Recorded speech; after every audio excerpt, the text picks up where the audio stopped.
Please be upstanding for the Chair of the Council, Councillor Victoria Alcott, please. Thank you, members. Can I ask you all to please remain standing? I would like to introduce Dr. Reverend Roy Lodge, MBE, to lead us in a thought before today's meeting.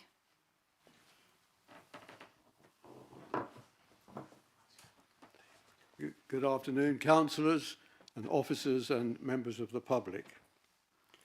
The political arena is famously a background where the weapons are words, and many are the insults that flow back and forth across the parliamentary floor. Asked what qualities a politician required, Churchill replied, "The ability to foretell what is going to happen tomorrow, next week, next month, and next year, and to have the ability afterwards to explain why it didn't happen." But I was more intrigued by another quote that was in the Times on the 14th of February that recorded some words from Frank Skinner, the comedian. "If I do get to heaven, I've often wondered what job I'd get. I'd like to be a defence lawyer for borderline cases. People with a good heart who've made a few poor decisions. We used to call it forgiveness," he said, "and it used to be quite popular, but the world isn't so keen on it these days. Maybe it's time to bring it back." With those few thoughts, may I invite you to join with me in this prayer. Eternal God, who has ordained that men shall dwell together for their good in the life of a community, we pray thy blessing upon all who are citizens of this district. Give thy grace to those who occupy positions of authority as councillors and officers, that they may fulfil their responsibilities with wisdom and equity and in the fear of God. Grant that true faith, honest dealing, and mutual service may be the standard of our common life, and make us strong to meet every challenge which the coming days and months may bring, through Jesus Christ our Lord. Amen. Amen. Thank you very much. Thank you. Thank you, Roy, as always. Thank you. Right.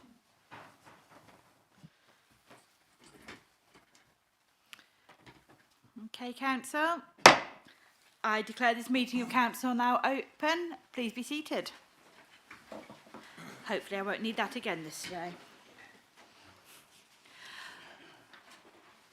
Welcome all to this full council meeting today. Councillors, can I just remind you, when addressing the meeting, can you please ensure your microphone is switched on and that you speak directly into it, so it can be picked up via the audio feed. When you've finished addressing the meeting, please turn your microphone off immediately. Thank you. Item 1 on the agenda. The first item on the agenda today is apologies for absence. David, are there any apologies for absence, please? Thank you, Chair. Yeah, we have 4 apologies this afternoon. Councillor Eden, Councillor Parry, Councillor Pemberton and Councillor Rock. Thank you. Thank you very much. Item 2 on the agenda, declarations of interest. Let's invite the monitoring officer to make a quick statement. Thank you, Chair.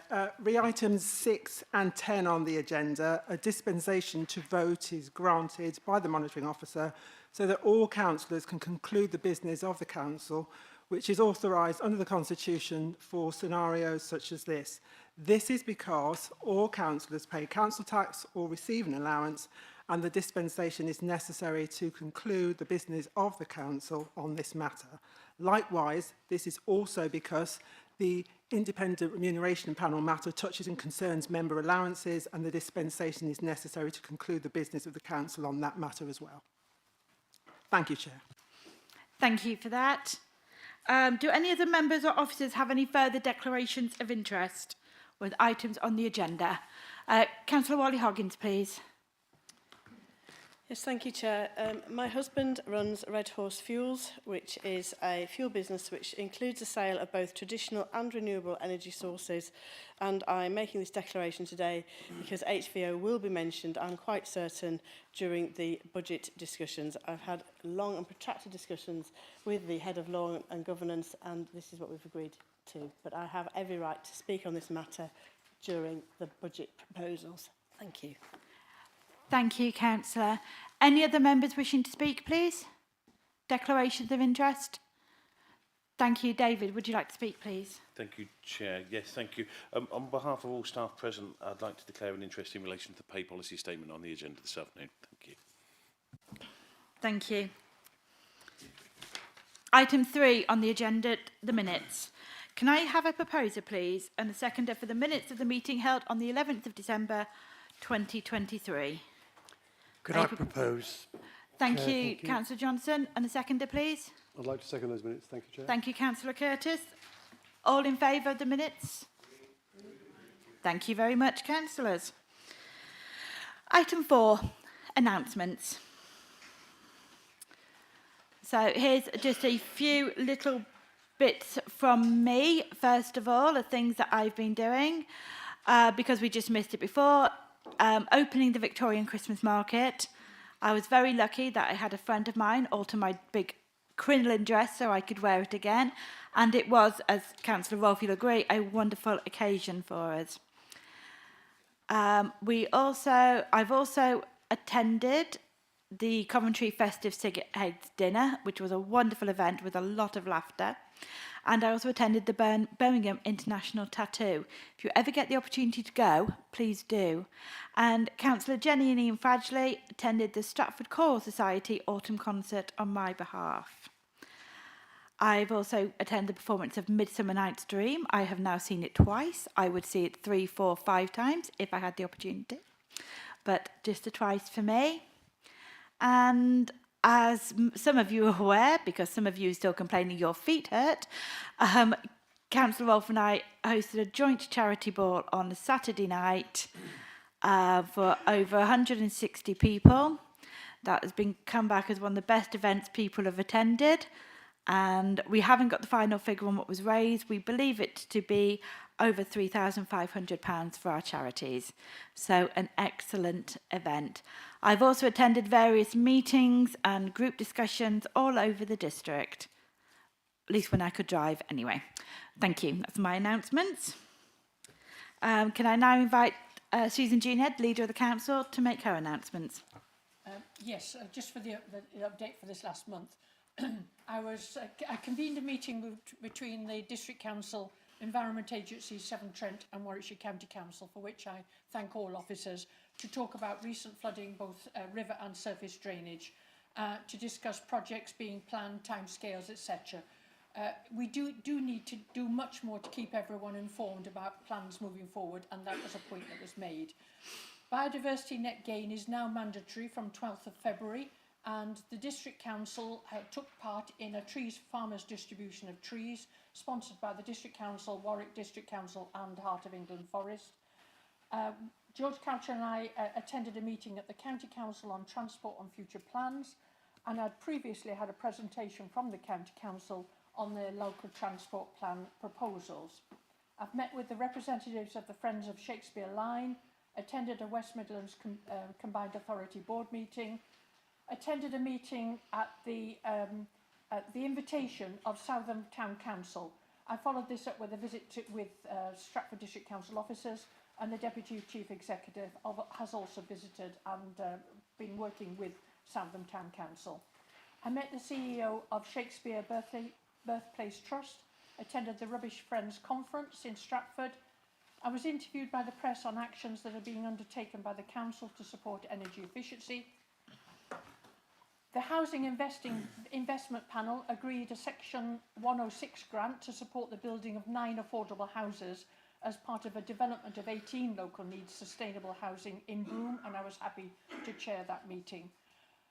Again, George Coucher and myself attended the University of Warwick to discuss the Wellesbourne campus. The planning process to develop the site is beginning and an SBD is in place. I attended an online meeting with Warwickshire County Council, Sustrans and others to learn about the Warwickshire Local Cycling and Walking Infrastructure Plan, which was agreed by Warwickshire County Council Cabinet recently, but I was able to ascertain that currently there's no finance. But I did ask for Stratford District Council to be kept further informed, as we have so many volunteer groups in this district who want to encourage more cycling and walking routes. And following on from that, at the invitation of one of those groups, Two Shires Greenway, I hosted a meeting with the leader of Wychavon District Council to discuss their cycling ambitions, and was able to discuss with him some of their different contracts that they have and compare those to contracts that we have. The peer review of the council is beginning this week, and I've had an initial interview, and this week both the Chief Executive and myself had a meeting with the Chief Executive and leader of Warwickshire County Council, and we met with representatives of Royal Shakespeare Company to talk about how we could work together. So that's really the last couple of weeks or so that have kept me busy. Thank you. Thank you, Leader. I now invite the Chief Executive, David Buckland, to make his announcements. Thank you, Chair. Good afternoon, Council. A couple of announcements from me. Firstly, I've been asked to make an announcement in relation to minute 305 from Council meeting on the 16th of October. Firstly, I acknowledge that the approved minute 305 is not directly in line with the wording of the recommendation that was made from the Audit and Standards Committee. However, I am clear that in the agenda pack, the recommendations from the Audit and Standards Committee were clear, and the establishment of a working group is a means to meet the result of supporting the motion itself. The minutes for the October Council were agreed at the next meeting of Council in December, and therefore it's too late to change the meeting minutes for the October session. However, I am satisfied that under my announcements at the start of the Council meeting, I did update members that working groups have been established for both the Outside Bodies Working Group and the Constitution Reform Working Group, and that this announcement itself was included within the December minutes. To assure Council, the decisions in relation to outside bodies will be subject to final agreement by Council once the findings of the working group have been concluded. That was my first one. Sorry, I've got three. The second point I just wanted to make is about a subject of hydro-treated vegetable oil. It's on your agenda later in relation to the budget. Now, I'm aware that this issue has caused a level of debate with our elected members before today, and I just wanted to clarify the position surrounding the decisions which have already been made on this particular issue. Firstly, at the Cabinet meeting on the 15th of January 2024, the following resolution was made: that the use of appropriately certified HVO as an alternative to diesel in Stratford-on-Avon District Council's refuse collection fleet be agreed. That recommendation was subject to firstly, the budget being made available, and that's the issue that you'll be considering this afternoon, and negotiations with our contractors. I am aware around the level of debate and some concerns which have been raised around the use of HVO, and therefore the leader of the council has already agreed to provide an opportunity for a full discussion on this proposed fuel source at a future meeting of the Climate Change Panel. This discussion would be held before any HVO is used in the council's refuse collection fleet, and it would therefore be that meeting which would provide an opportunity for elected members to raise concerns and issues about the actual use of the oil rather than the budget issues that you're going to be considering this afternoon. So two quite heavy announcements. The third one is your cabinet agendas are in your pigeonholes if you'd like to collect them later. Thank you. Thank you. Item 5 on the agenda, public participation. No questions have been received from members of the public. Item 6 on the agenda, independent remuneration panel, members' allowance review. Can I invite Marcia Eccleston, first of all, to just advise on the rules of debate? Thank you, Chair. Throughout the course of the meeting, and unless stated otherwise during the meeting, the normal rules of debate will apply. So that is 5 minutes per councillor. There will be a 30-second warning as the 5-minute window approaches. All councillors are respectfully asked to observe this, by the Chair, as there are a number of items to be covered on today's agenda. Likewise, the CEO, Mr David Buckland, will detail requirements under those items where the normal rules don't apply, as will be agreed with the Chair, and you will be notified at the time. Thank you, Chair. Thank you for that. Could I invite Councillor Gist, please, to introduce a report to the meeting? Thank you, Chair. If I could invite members to accept the recommendations in the report which I propose. I'll just read the recommendation out, which is from the Independent Remuneration Panel, the Members' Allowances Review, and it's to make changes to the Members' Allowance Scheme as appropriate, taking into account the Independent Remuneration Panel's recommendations following its review, and to authorise the Monitoring Officer to amend the Constitution accordingly. Thank you, Councillor. And can I have a seconder for this proposal, please? Councillor Wally Hoggins, thank you. I've had a proposal and a seconder. Are there any members who wish to speak on this matter?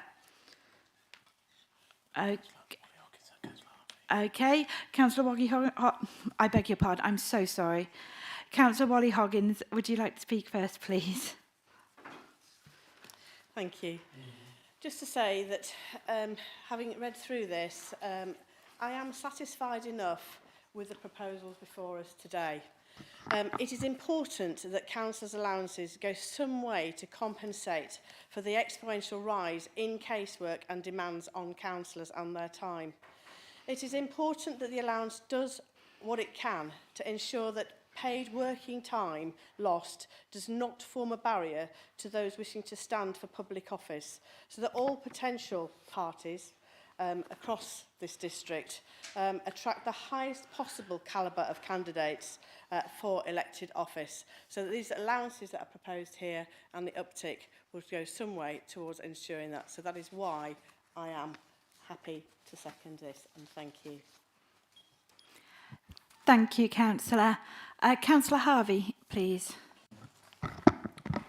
Thank you, Chairperson.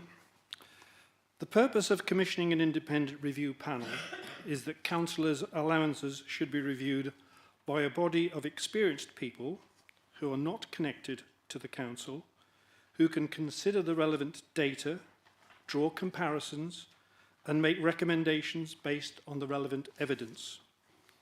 The basis of the value of the panel's recommendations lies entirely in its independence of thought, leading to recommendations that are robust, evidenced, merited, and worthy of acceptance. This panel's report is fundamentally flawed. The contents of paragraph 29 undermine its standing as an independent body. The panel has confirmed that its recommendation concerning the basic allowance is not based on the evidence. Rather, it is based on what it believes will be acceptable to the council. In doing so, the panel has usurped the decision-making role of the council and failed in its duty to speak truth unto power. Instead, it has bowed to the opinions of some of the 16 councillors alone who met and or submitted evidence to the panel. In my view, the panel has demonstrated its inability to adhere to the fundamental principle of independence. Whilst it should make its recommendations based on the available evidence and do so without fear or favour, it has caved in to opinion and pressure to make a recommendation which it judges is what some councillors want to hear, and a recommendation that is divorced from the evidence. The report is therefore fundamentally flawed and, in my terms, unacceptable. Principles are both worth having and upholding. If other councillors of any party have a shred of principle themselves that the panel's recommendations have to be seen to be arrived at independently and not to be the product of pressure and opinion, they will also vote against the recommendation. In my view, the panel's report should be referred back with a request that the panel brings forward recommendation concerning the basic allowance that is based purely on the relevant evidence. Failing a willingness to do so, members of the panel should consider whether they are fit to continue in office. Thank you, Chairperson. Thank you. Councillor Bromwich, please. Hello over there at the back. Hiding that with the dodgy back. Yeah, so obviously we had this independent panel remuneration issue, but it also threw up another issue, which I'm not sure how many councillors are aware of. Up until April last year, your council allowance would allow you, as someone like myself, who fosters 2 children, as that would be allowed as part of my income as universal credit without falling foul of the minimum earnings rules. Well, it turns out last year at the budget that that threshold was raised, meaning for all the years I've been a councillor and been a foster parent, what qualified as enough now doesn't, because we haven't kept up with the minimum wage requirements or near enough. So since this remuneration's been going on, every 2 weeks I have to have a discussion with a nice man from the job centre to tick the boxes to say I'm waiting for the results of this remuneration panel and what the council decide. What we have to realise is there has to be a realistic level to be able to get diversity. I don't look at anybody's background to that. I don't look at how rich, how poor they are. I look at what they can do for the good of people in the Stratford district. Now, if it turns out that we are now creating a barrier inadvertently, we probably need to consider how we resolve that problem. So when people turn around and give comments like, now is not the right time, the question is, when is the right time? How does that impact at people standing at elections or wanting to stand at elections? I can't offer you the 100% solutions. I can tell you what the government bodies would say, which is, you're not paying them enough, therefore they're not ticking the boxes, but that's not really the whole principle of it. What we have to look at is, are we acting not just in our interests now, but for future councillors? Councillors who may well be a single parent might want to come and do this, but then fall foul of a regulation because we're slightly short. So whilst we have a recommendation in front of us, going forward, we may have to have some serious debates on how do we make sure that we do not fall foul of these rules. And at the moment, you're talking of just over £100 a month. But to somebody who's probably not as lucky as I am, that £100 a month difference could mean the difference between them being able to be a councillor and saying, sorry, I can't give my wisdom and experience. Should we really have that as a bar to being part of the democratic process? So whilst we have a recommendation here, as a council, we need to start asking ourselves serious questions about, do we comply with regulations that are out there? Or do we continue to say, sorry, those regulations really aren't that important. Instead, we may want to be looking at a cheap headline in the paper saying, we didn't vote to increase, or we voted to stay the same.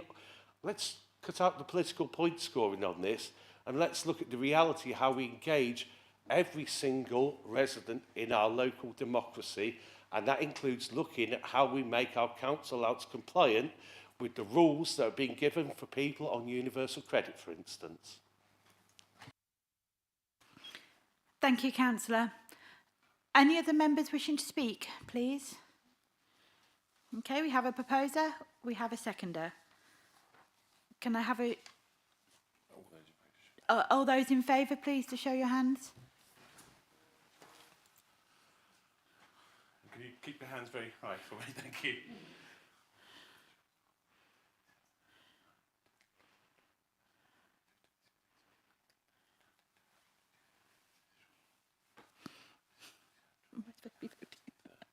Okay, thank you. Those against? And those against, please. And those abstaining? Abstaining, please. That's carried, Chair. Thank you, that is carried.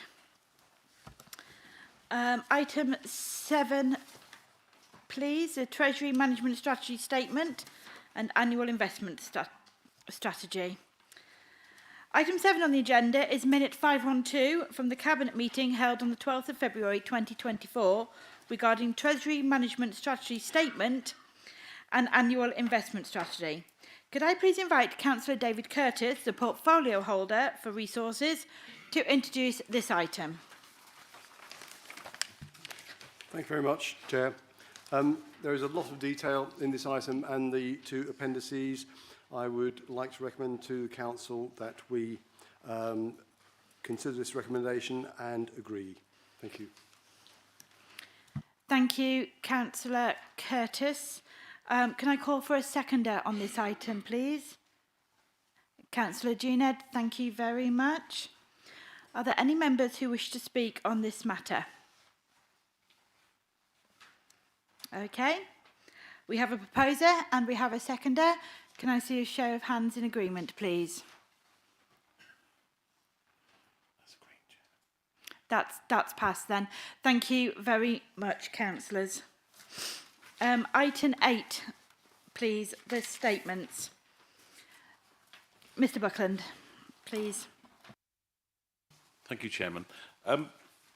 Before we get into the budget debates on items 8, 9 and 10 this afternoon, just wanted to take a short while in just explaining the differences between the budget debate to those that we have at other meetings of council. The biggest difference in relation to the proceedings relates to voting. Instead of a show of hands on all of the budget items this afternoon, there will be a recorded vote in line with the Local Authority Standing Orders England amendments 2014. This relates to both the revenue and capital budgets and the council tax item when we come to agenda item 10. I'm not sure that we've had a recorded vote since May, and therefore just to take you through what that will actually mean, I will be calling from a register of councillors, starting with the chair and vice chair and then alphabetically, whether you are for, against or abstain for the particular item that we're discussing at that particular point. The minutes will show exactly how you have then individually voted on that item. Before the budget debate really gets going at agenda item 9, there is an opportunity for the 3 group leaders to make a statement of up to 10 minutes on the budget. These are purely statements and they won't be debated. Agenda item 9 does include the revenue and capital budget and the proposed level of council tax for us as a district council for 2024-25. It is during the consideration of this agenda item that any proposed amendments may be introduced. You do have papers on your desk in advance of them potentially being moved. Green Party amendments are in green paper. We couldn't put the Conservatives on blue paper because blue paper means it's exempt information at the council. Therefore, it's a shade of grey for the Conservative amendments. Oh, it's a grey one. Depending upon the nature of any proposed amendments, councillors may at this time need to consider whether they have any further declarations of interest that they may need to make. Now finally, Stratford-on-Avon District Council is the billing authority for council tax. Following the approval of our own budget and the level of council tax that this council will charge in agenda item 9, agenda item 10 relates to the setting of the council tax by parish council area for the whole of Stratford-on-Avon District Council area. This takes into account not only the town and parish precepts at that level, but also the decisions that have been made already at the county council and the Office for the Police and Crime Commissioner. Finally, as well as the differences in voting, there is one further change, and that relates to Council Procedure Rule 15.5. Normally, councillors can speak once on an item when it's being debated. What is convention is that for Council Procedure Rule 15.5 will be waived to allow one nominated member from each group to talk more than once on budget-related items. I'm told that for each group this will be as follows.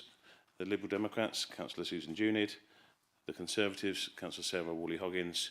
And for the Green Party, Councillor Dave Pashnam. Thank you, Chairman. Thank you, David. So, on to this item. Can I now invite the Leader of the Council, please, to address the meeting? Thank you. Could I start by giving my thanks to all the council staff for the work they've done over the last year, and especially those who have assisted with the council plan and putting this year's budget together. I will leave the precise details of the budget to my colleague, Councillor David Curtis, who hosts the resources portfolio, but I want to outline the vision that's been developed for positive change going forward. In May 2023, as you know, there was a change of administration in the District Council, and this has led to a new council plan being produced to determine the actions and targets for the delivery of services over the next 4 years. The key priorities in that plan are residents and communities, delivery of service, climate change, health and well-being, affordable housing and the local economy. You will all know that the council is funded from 3 main sources: central government grants, the money that comes from council tax receipts, service charges and a proportion of business rates. But the amount of financial support we get from government has reduced by 17% in the last 5 years. Inflation has increased costs over the same period. The challenge of ongoing single-year financial settlements from government continues to make planning difficult. And in the last 2 quarters of 2023, the economy was in recession with lower than expected growth. So this affects us all, whether we're looking at our household finances and living standards, or whether we're looking at council finances. We are anticipating that the current reduced budgets for public services will continue in the next few years and have to prepare. It's our task to develop robust plans, not only in terms of financial resilience, but also in finding ways to reinvent, transform and improve the way local services are delivered to better serve our communities and also to remain in control of our expenditure. We must develop our vision of the future, of the council of the future. We can't just live in the council of the past. We have to adapt to change. And whilst continuing to protect priority frontline services, we have to make council assets work harder and work with our excellent staff to deliver improved services. We also need to prepare for future challenges, such as those presented by a changing climate. The Council recently launched a Community Climate Change Fund to assist town and parish councils and community groups to deliver sustainability projects of benefit to their communities. This, plus other initiatives, will help protect our environment and our communities. Recent reports from the ECIU has highlighted the cost to households of not taking an invest-to-save approach to tackling climate change and energy efficiency over the past 10 years. So this year's budget was developed around a number of themes, which included helping rural communities and vulnerable residents by addressing rural crime and maintaining, for example, the U-bus service, helping residents stay healthy and active by providing targeted support for people with long-term health conditions and encouraging sporting activities, addressing the cost of living crisis by providing grants for those most in need of support with energy bills and supporting vulnerable residents, addressing climate change by reducing energy costs in leisure centres and other buildings and reducing harmful emissions. And on this one, I hope soon to have some very positive news to announce. Preparing for the future with a council plan and change programme by improving the delivery of services, developing projects to stimulate growth in the local economy, delivering better affordable homes and providing support for the voluntary sector. Finally, we all know that Stratford-on-Avon district is a beautiful place to live and work. It's one that I call my home, and I'm proud to have called it my home. It has a thriving and diverse economy. The aim of this council is to continue to work with our partners and communities, and with this budget, to ensure that this is protected. Thank you. Thank you, Councillor Giordano, for your statement. Councillor Sarah Wally-Hoggins, please, for the Conservative Party. Thank you.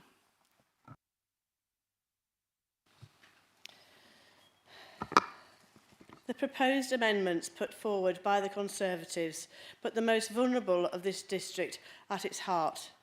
The Conservatives' proposals seek to ensure that fairness and common sense are at the fore of the budget. The Conservative proposals ensure that council tax payments made by residents are spent on them. A budget is more than just a series of numbers on a page. It is an embodiment of the values of those that write the numbers and those that agree to them. And so it is that the budget amendments made by the Conservatives under my leadership seek to ensure that the residents' hard-earned council tax payments are used to improve flood defences across the district for those properties that are most vulnerable to the devastating losses caused by flooding. That will be of far greater comfort and use to residents living under the threat of flooding than spending huge sums on greenwashing HVO. We would not increase the green bin charge this year, and frankly, the Conservatives are astonished that the Lib Dems are going to increase waste collection charges on something they were so vehemently opposed to when it was first introduced.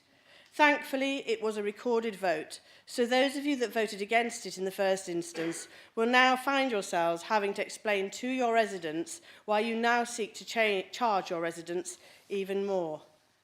That is why we have asked that there is a recorded vote of today's budget, as we know that voters across the district will want to know which of their elected councillors decided to approve a Lib Dem budget which will see £750,000 squandered on HVO over the next 3 years and an additional £2 million spent on transformation of nobody still knows what. The spending of £750,000 on HVO is not part of the Lib Dem manifesto, and I don't recall any of the huge volumes of literature that was sent out by them mentioning anything about it, because let us imagine how different the layout of this room would have been had you been honest about this on the campaign doorstep. Imagine, if you will, householders' reactions to you saying, vote for Lib Dem me and we will spend £4 of the maximum £5 increase in council tax we will impose on you so that we can use HVO instead of diesel in our low pollution Euro 6 engines across the dust cart fleet. That this will make no difference whatsoever to the air quality of pollution levels of this district and no difference at all to global warming. Consider further the reaction of those on the doorstep if you'd also admitted that the certification for HVO was in fact so dubious and that it was under further investigation because it is thought that it might now be more damaging to the environment than using diesel in Euro 6 engines. Imagine also telling the electorate that the Lib Dem budget would have £2 million earmarked for transformation, but that no actual specifics for the use of the money would be given in either the budget or the council plan. So I thank the Lib Dems because spending of this nature serves to demonstrate that under Conservative leadership, this council had money that was spent and saved wisely for the tangible benefit of all residents across the district, and hence you finding yourselves with money to spend on greenwashing and your own political posturing rather than the hard-working, council tax-paying residents of Stratford-upon-Avon. Therefore, within our budget proposals, we seek to ensure that your profligate spending of hard-working taxpayers' residents is diverted to those that need it most and to ensure that it is used to purchase tangible assets for the use of future generations.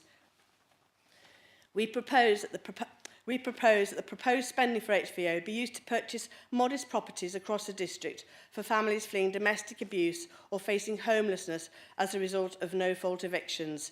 This would ensure that no child or young person is faced with moving out of the district, away from friends and schools, and that support networks could be retained. Crucially, by having a decent home to go to instead of bed and breakfast or hostel-type accommodation, it will ensure that victims of domestic abuse don't feel that they need to return to abusive homes and relationships because of a drastic drop in living standards. Domestic abuse figures has continued on an upward trajectory for many years, and it affects all residents from all socio-economic backgrounds and locations.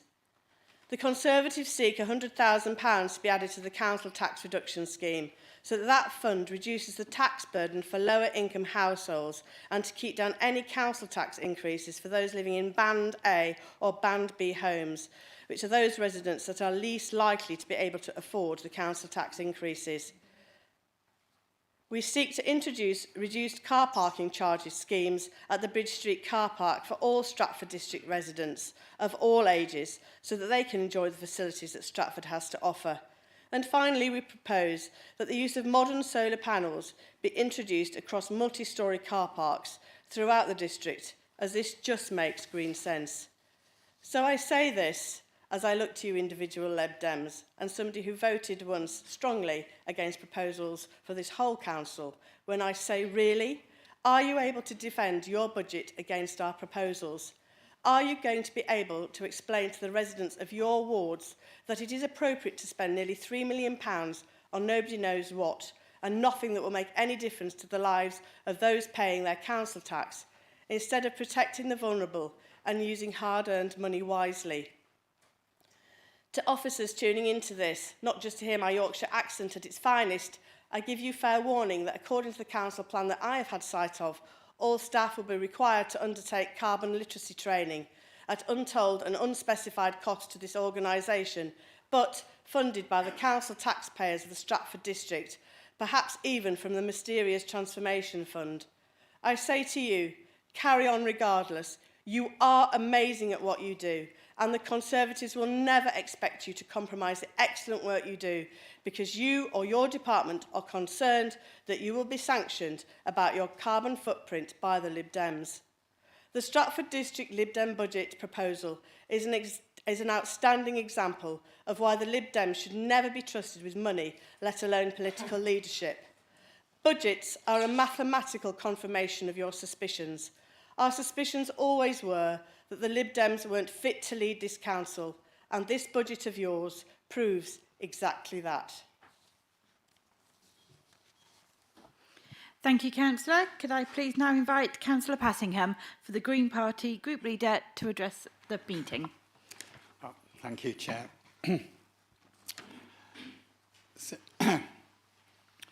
We thank the council officers, in particular the Head of Resources, Richard Burrell, for producing a thorough and detailed budget document.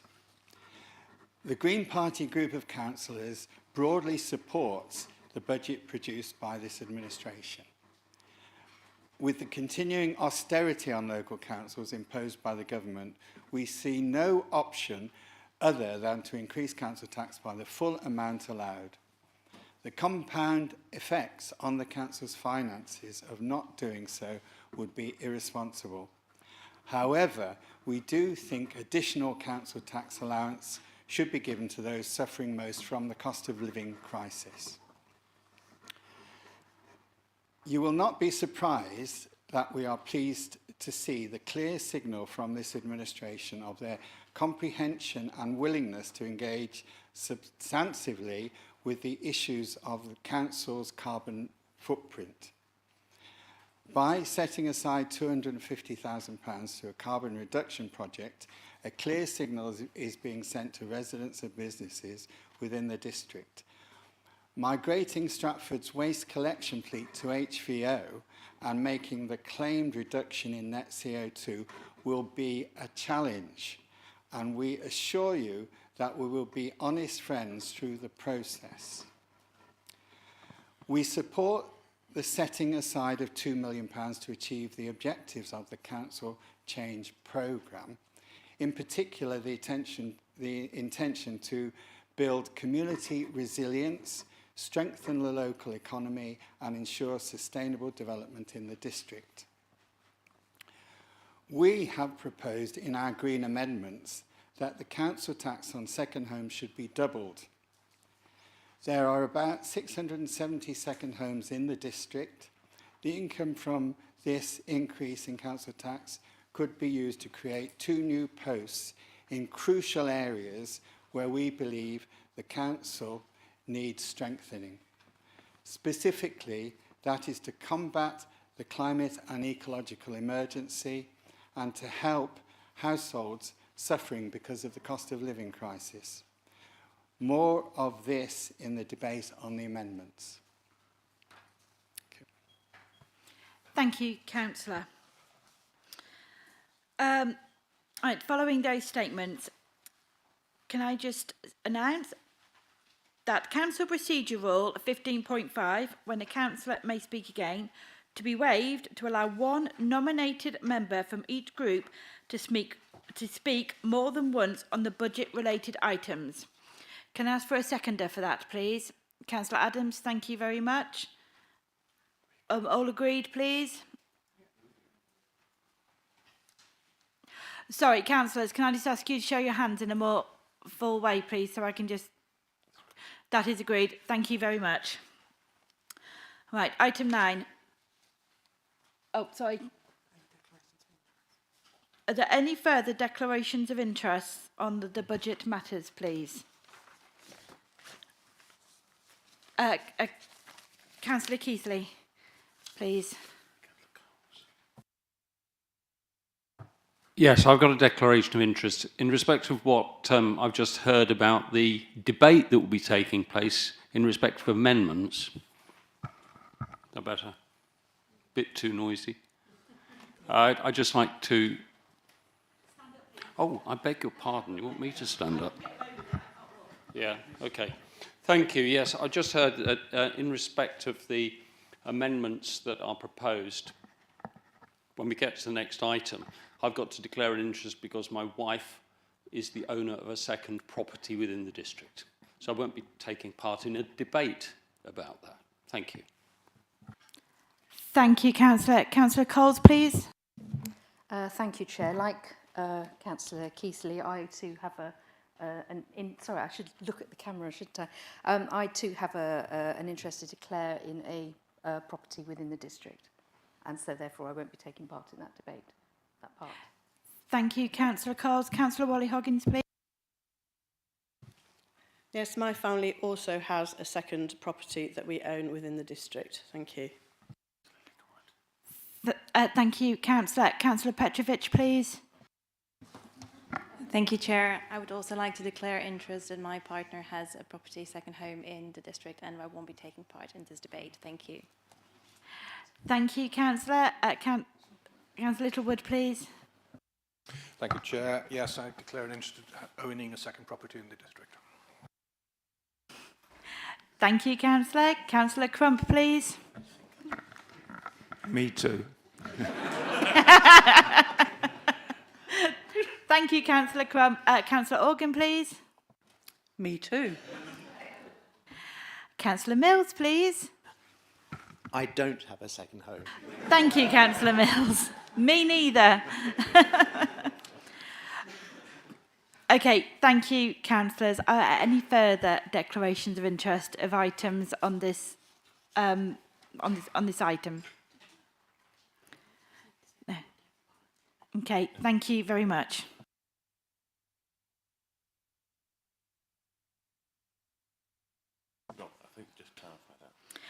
Can I just wish to confirm, please, that the members who have declared that interest in second homes will not be taking part in the debate.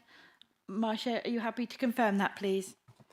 For those that declared that to me ahead of the meeting, yes, that is the position. So long as we're still quorate to continue, then that's absolutely fine. Okay, thank you. Admittedly, it's all the ones who talk the most, so we should get through this item quicker than I originally planned. that was, by the way, it's because I know how much those lot talk. That was all. Right, okay, moving on from that. A recorded vote will be taken... Sorry, did you want to say that, David? A recorded vote will be taken on that, and I'll just carry on. Will be taken on the Revenue and Capital budget and also on the council tax budget. So item 9 on the agenda is minute 513 from the Cabinet meeting. Can I please invite Councillor David Curtis, portfolio holder, to introduce this item? Thank you, Chair. And I'd like to thank Mr Burrell for his help in producing this very fine, balanced budget. Local government finance has never been in a more perilous state. 13 years of central government cuts, underinvestment in public services and catastrophic economic policies, together with the aftermath of Brexit and wars in Europe and the Middle East, make it exceptionally difficult to plan long term. So a level of prudence is required. At the same time, the funds we hold on behalf of residents are there to work for them, providing the services they urgently need and value. Taking into account the requirement to protect them from future volatility, we should not be leaving more than necessary in the bank when residents are facing the pressures they do. We also need to maintain and improve our infrastructure and ensure we adopt sustainable and cost-effective solutions that fit us for the future. Our budget supports the most vulnerable in our community. It introduces measures to adapt to and to mitigate climate change and actively works to safeguard services against future financial pressures. This administration has therefore taken an approach which ensures sound financial management whilst addressing the priorities on which we were elected last May. We made a clear commitment then to listen and respond to the views of people living and working in the district. And I'm pleased to say that the outcome of our budget consultation shows that our proposals are widely supported. To give a few examples, rural services were felt to be important. 3/4 of people agree with our proposals to invest a further £85,000 to maintain U-bus service and £28,000 for rural crime advisors. Services for residents in financial difficulty through our proposal for a £250,000 cost of living crisis were also supported by most residents. Climate change is going to affect every single one of us. We are going to be leading our communities, and it's going to cost us. If we're going to make this district as carbon neutral as possible, as quickly as we possibly can, there are going to be some difficult decisions. Not my words. The words of Councillor Darren Pemberton on the 15th of July 2019, when this council declared a climate emergency. However, despite this indisputable statement, historically this council has not even spent the resources earmarked for this purpose with sufficient urgency. We cannot be complacent if we are to meet our target of being carbon neutral by 2030. So, I am especially pleased that, therefore, our administration has progressed quickly from the vague promises made by the previous regime to implement real and meaningful actions. And we are building on this by providing a further £500,000 for climate initiatives, which includes £100,000 for the Community Challenge Fund. Our waste fleet is the council's largest contributor to harmful emissions. Changing to HVO demonstrates our commitment to make this district cleaner, safer, healthier and greener a place to live and work. There is a cost. There is a cost, but the cost in year one is roughly 6p per household per week. A small price to pay to reduce emissions by up to 90%, and again, broadly supported by our residents. Returning to my opening remarks, to make the most of the resources we have, we simply cannot continue 30 seconds, with business please. as usual. We need to look ahead and work now to invest and modernise. Our Council Plan and Change programme will invest in the changes needed to safeguard against future pressures. Belatedly, even Michael Gove has now cottoned on to this imperative, and last week announced that by July 2024, if he is still there, we will need to submit a plan for transformation. Detailed action planning is underway. This Liberal Democrat administration is prepared to lead our communities, That's to 5 listen to their minutes. priorities and to act in their interests. Thank you. Thank you, Councillor. Can I call for the seconder, please? Could on I this? second the motion, reserve my right to speak? Thank you, Councillor Johnson. Are there any members who wish to speak on this matter, please? Councillor Holmes, please. Thank you, Chair. I would like to take this opportunity to address some of the proposals of the Conservative budget. First, it's interesting to see that the financial literacy of the local Conservatives is finally keeping up with speed of their colleagues in government. Sorry. Just a point of clarification. There haven't been any amendments actually formally moved yet. You're a bit early, Councillor. I'm very sorry. Right. Does any member wish to speak on this item, please? Right. We will now move to the recorded vote. Chairman. Chair. I'm aware that we have on our desks amendments from both the Conservative and the Green Party. It would be proper that if they were to be moved, they'd be moved before we go to the full vote on the budget. So just wondering whether there aren't going to be any amendments coming forward. Thank you, Chairman. Thank you. So, Councillor Wally-Hoggins. I'm still not sure if I'm allowed to speak as I've got a second home, but there we go, here we go. Right, I propose that the amendments as outlined on the grey paper... Sorry, I propose that on behalf of the Conservatives of Stratford, that the proposals on your grey papers today be accepted. And I have a seconder, I believe. Thank you, Madam Chairperson. I'm happy to second the proposals and, if necessary, reserve my right to speak. Thank you, councillors. Are there any other members who wish to speak for amendments, please? Sorry. Right. Beg your pardon, it's a procedural issue. Are there any members who wish to speak on that amendment, please? Councillor Holmes, please. Could I please apologise for my enthusiasm before? Yeah, also, I'd like to qualify, I don't have a second home. I've got a very nice tent, but other than that... Anyway, so yeah, thank you, Chair. I'd like to take this opportunity to address the proposals of the Conservative budget to eliminate our £250,000 allocation designated for converting our refuse vehicle fleet to HVO fuel. The climate emergency demands immediate and decisive action from all sectors, and as a district council, we have a pivotal role to play. By switching to HVO fuel, we are significantly reducing our carbon emissions, directly addressing one of the key factors in the climate crisis. This isn't just about meeting targets or following trends, it's about taking responsibility for our community's impact on the planet and what we can do to mitigate it.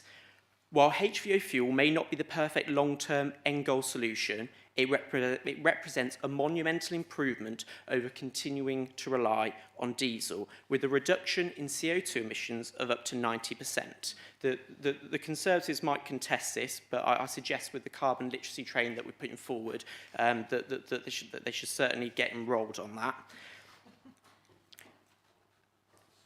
Transitioning to HVO is a proactive step, where every tonne of carbon dioxide we prevent from entering the atmosphere counts in the fight against climate change. By making this change, alongside our many other initiatives, such as our Community Climate Change Fund, we're demonstrating our commitment to a sustainable future and acknowledging the seriousness of the climate emergency we face. It's heartening that in July 2019, the Council united to pass a climate emergency motion. This wasn't about politics, it was about recognising and responding to an urgent global crisis together. I have to acknowledge Councillor Pemberton again, and the passionate speech he gave during that July 2019 Council meeting on ensuring the Council's commitment to achieving net zero, which holds just as much significance today as it did back then. And I'd like to quote a little bit of it now. When these hard decisions have been made, all of us in this room have got to remember that we stood here and we decided that we were going to embark on this route and we were going to make a change and we were going to make this district as carbon neutral as quickly as possible. He continued on to say, so my challenge for everyone here is, are you prepared to sign up to the next 30 years? Are you all prepared to put your party allegiances to one side, that whoever is in administration is when Difficult decisions are being made that not everybody is going to like, and we're going to be leading as a group. But you're going to stand up for all that, and you're going to back it." End quote. Nearly 5 years later, I want to reiterate Councillor Pemberton's call to action and urge his Conservative colleagues to heed his challenge. I urge them not to fall into the gutter of net zero scepticism, as some of their Conservative colleagues in government have done, dangerously using the climate as an issue for their short-term political survival. I hope they'll maintain the commitments to tackling climate change they made to their residents in 2019.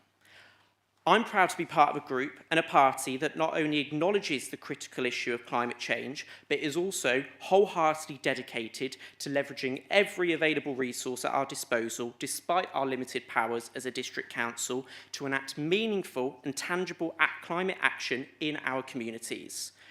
Let's carry forward a spirit of consensus and cooperation, remembering that our fight against climate change transcends party lines. We have a shared duty to our communities and future generations to act decisively and collaboratively.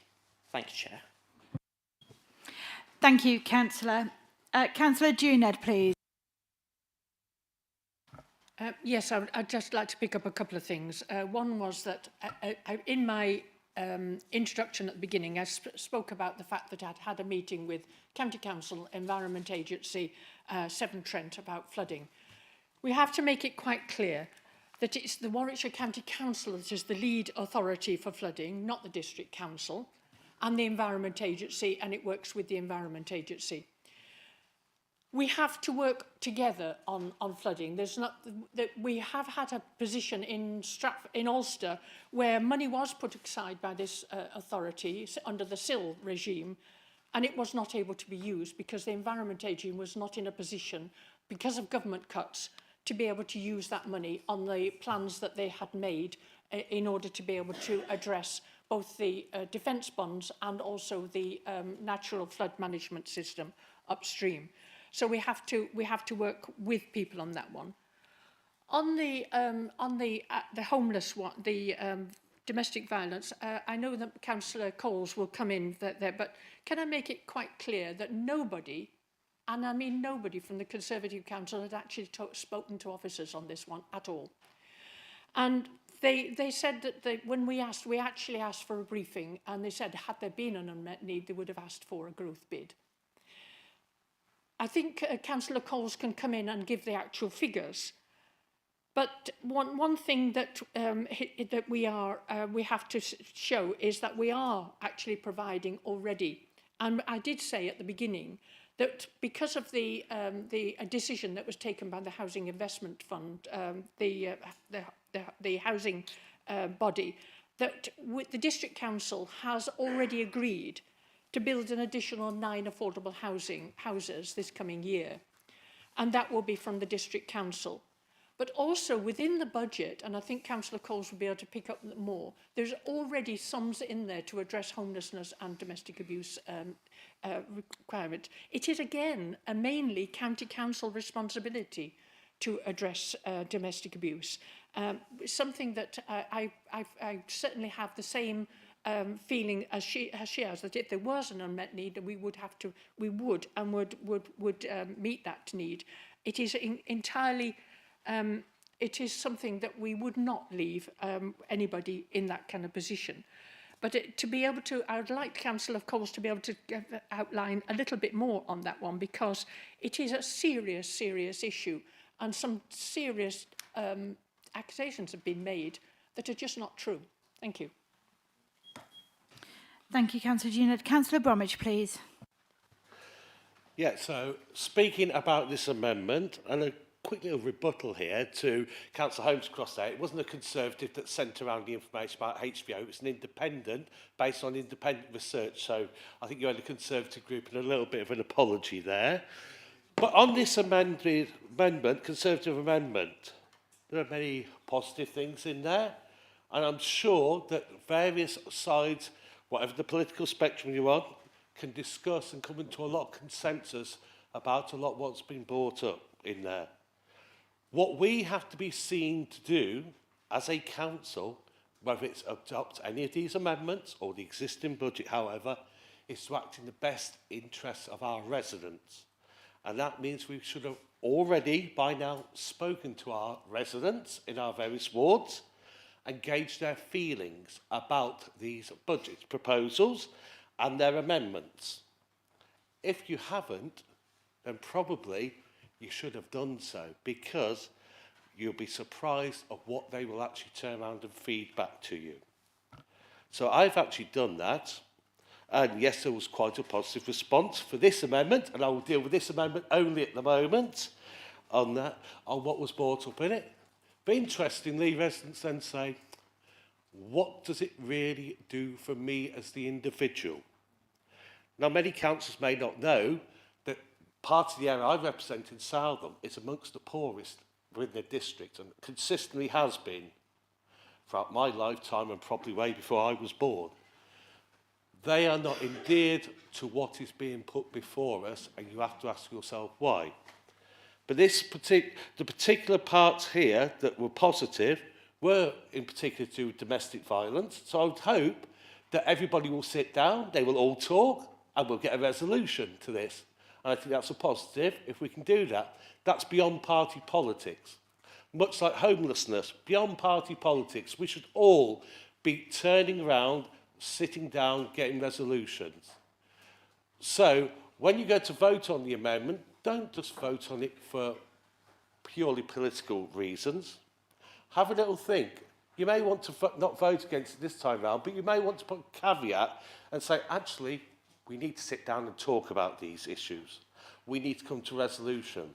Let's put it beyond party politics on such things, because that is above and beyond a political thing. It is a moral duty of us as councillors to make sure we provide the best we can for the most vulnerable. Thank you, Councillor Bromwich. Councillor Parker, please. Thank you, Chair.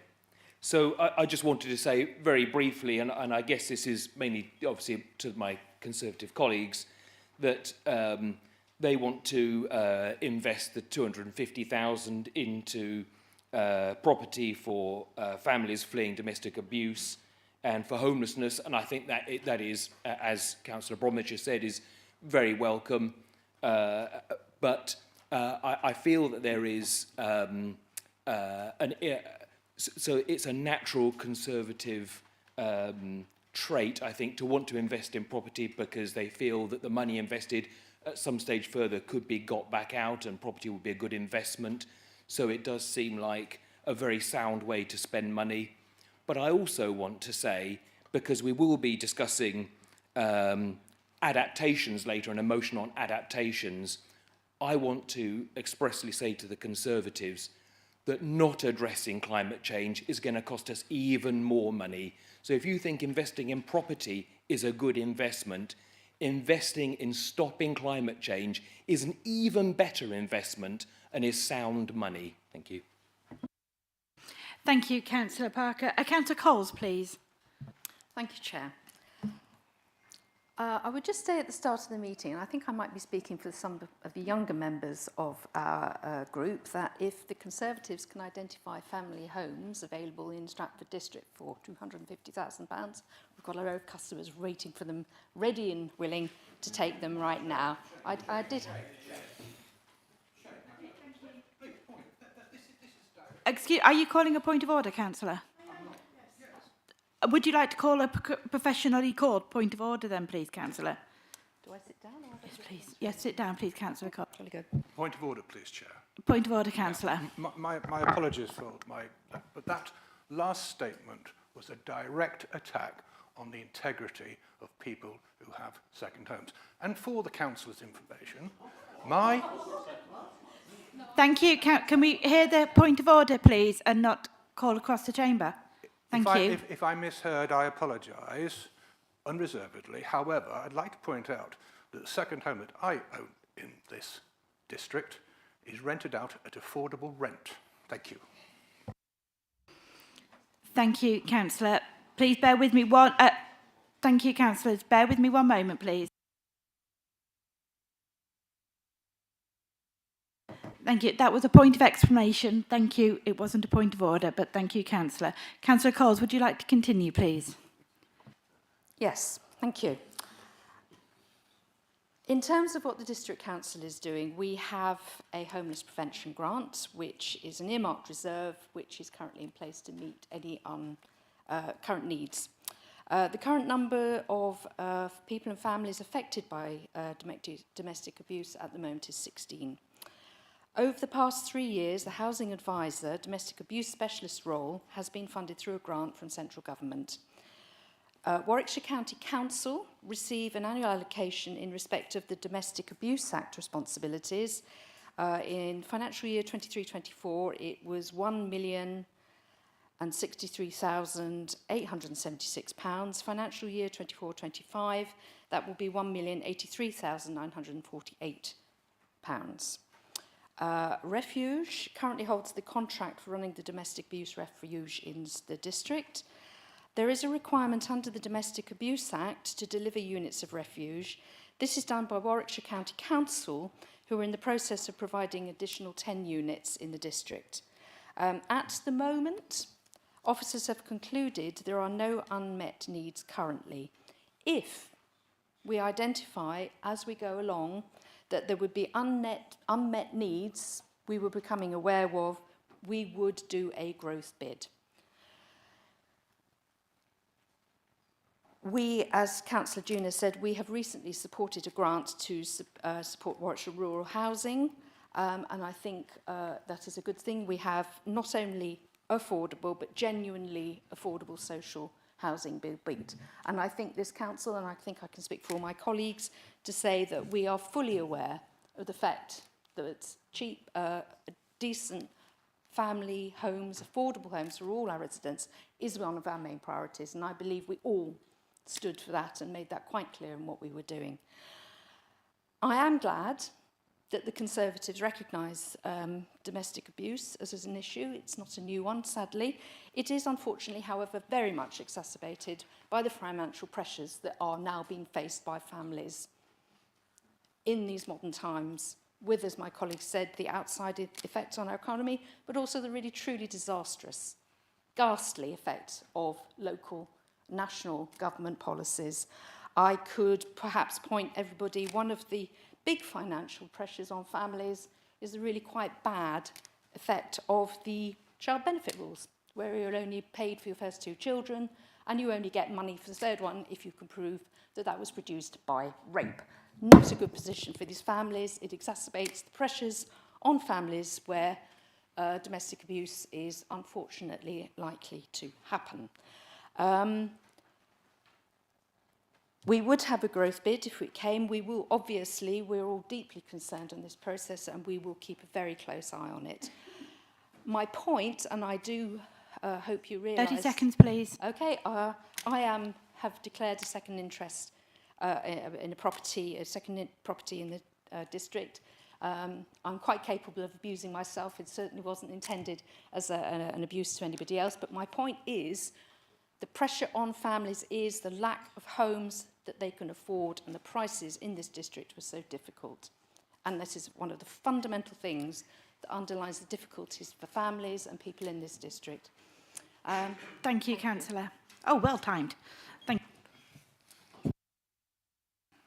Councillor Pertid-Geller, did you wish to speak on this, please? No, I wanted to make a point of order that I thought... Point of order, Councillor. Yes, that the people that, you know, the councillors that declared an interest on second homes should not take part talking about second homes. So, you know, I'm making point of order on Councillor Littlewood, point of order. Thank you, Councillor. Do you want me to answer? Thank you. I have got clarification on that. The declaration of interest is actually on the Green Party amendment, not on the Conservative Party amendment. So at this part of the debate, all councillors are entitled to speak. Thank you. Councillor Shenton, please. Thank you, Chair.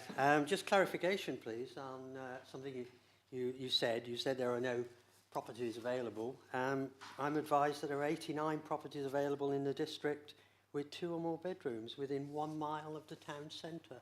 So could we have some clarification as to where your numbers come from? Councillor Coles, can you sit down, please? Yeah. Any other councillors wish to speak on this amendment? No? There is a... I'm going to ask David Buckland to explain how we go ahead now. Thank you. Okay, thank you, Council.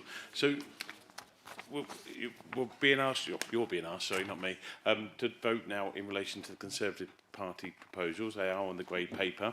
There are 7 individual elements to the proposals which are coming forward, and it's right and proper that we consider them individually, and therefore we will have 7 recorded votes on the Conservative Party proposals. I'll wait for the groans to stop.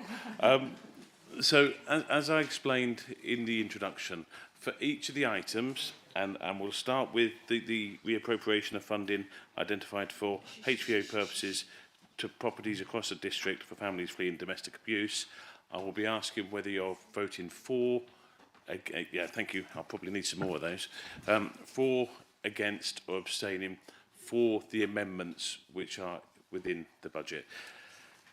I will start with Councillor Alcock. Against. Thank you. Councillor Fradgley, Jenny. Against. Thank you. Councillor Adam. Against. Thank you. Councillor Bromwich. Abstain. Thank you. Councillor Coles. Against. Thank you. Councillor Coucher. Against. Thank you. Councillor Crump. For. Thank you. Councillor Curtis. Against. Thank you. Councillor Fleming. For. Thank you. Councillor Ian Fradgley. Thank you. Councillor Gist. Against. Thank you. Councillor Grocott. Against. Thank you. Councillor Harding. Against. Thank you. Councillor Harmer. Against. Thank you. Councillor Harvey. For. Thank you. Councillor Hatch. Thank you. Councillor Hencher-Serafin. Thank you. Councillor Holmes. Against. Thank you. Councillor Johnston. Against. Thank you. Councillor Junid. Against. Thank you. Councillor Keithley. Against. Thank you. Thank you. Councillor Littlewood. For. Thank you. Councillor Mills. For. Thank you. Councillor Organ. For. Thank you. Councillor Ostrander. Thank you. Councillor Badgham. Against. Thank you. Councillor Parker. Against. Thank you. Councillor Passingham. Against. Thank you. Councillor Pettigella. Against. Thank you. Councillor Petrovic. Against. Thank you. Councillor Rice. Against. Thank you. Councillor Rolfe. Against. Thank you. Councillor Scorer. For. Thank you. Councillor Shenton. For. Thank you. Councillor Skinner. Against. Thank you. Councillor Stanley. For. Thank you. Councillor Wally Hoggins. For. Thank you.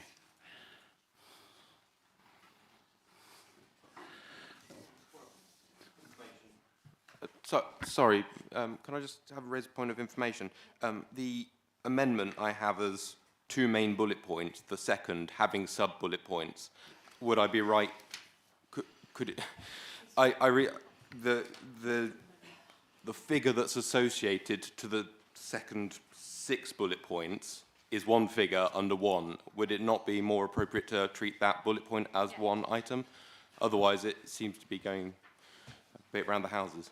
Okay, Chairman, if I could respond to that. Please do. The second bullet point talks about then within it 6 different ways in which the 2.2 million council plan and change programme could be spent, as opposed to the purpose within the proposals, that they can be considered as individual items in their own right rather than en bloc. Of course, if the mover of the motion would be prepared to take them on block, then that's within the gift of those who proposed it.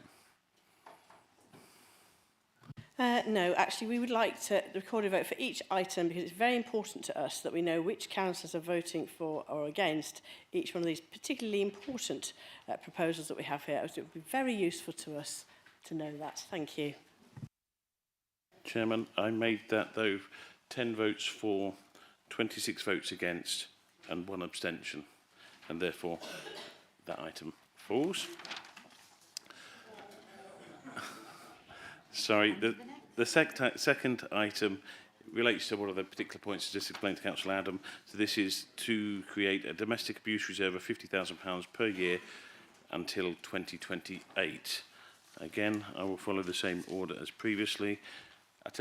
There was fewer councillors when we had 36, so this is the first time at 41 for me as well. Councillor Alcock. Against. Thank you. Councillor Jenny Fradgley. Against. Thank you. Councillor Adam. Against. Thank you. Councillor Bromwich. Abstain. Thank you. Councillor Coles. Against. Thank you. Councillor Coucher. Against. Thank you. Councillor Crump. For. Thank you. Councillor Curtis. Against. Thank you. Councillor Fleming.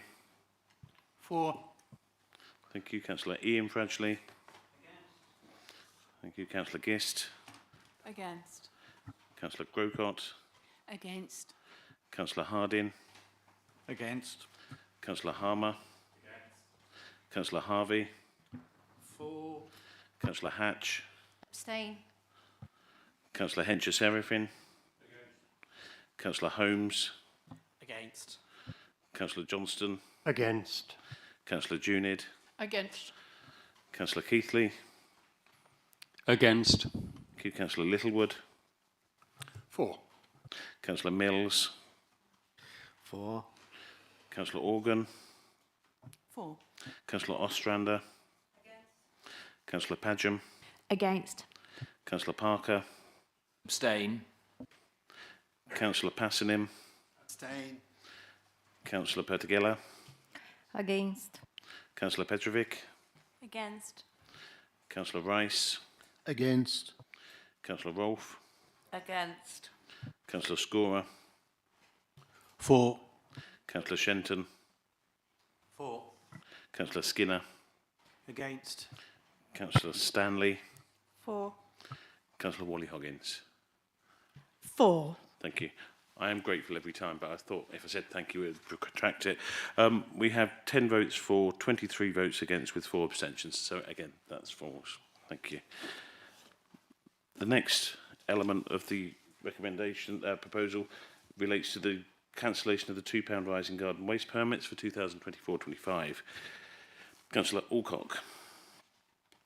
Against. Councillor Jenny Fradgley. Councillor Bromwich. Abstain. Councillor Coles. Against. Councillor Coucher. Against. Councillor Crump.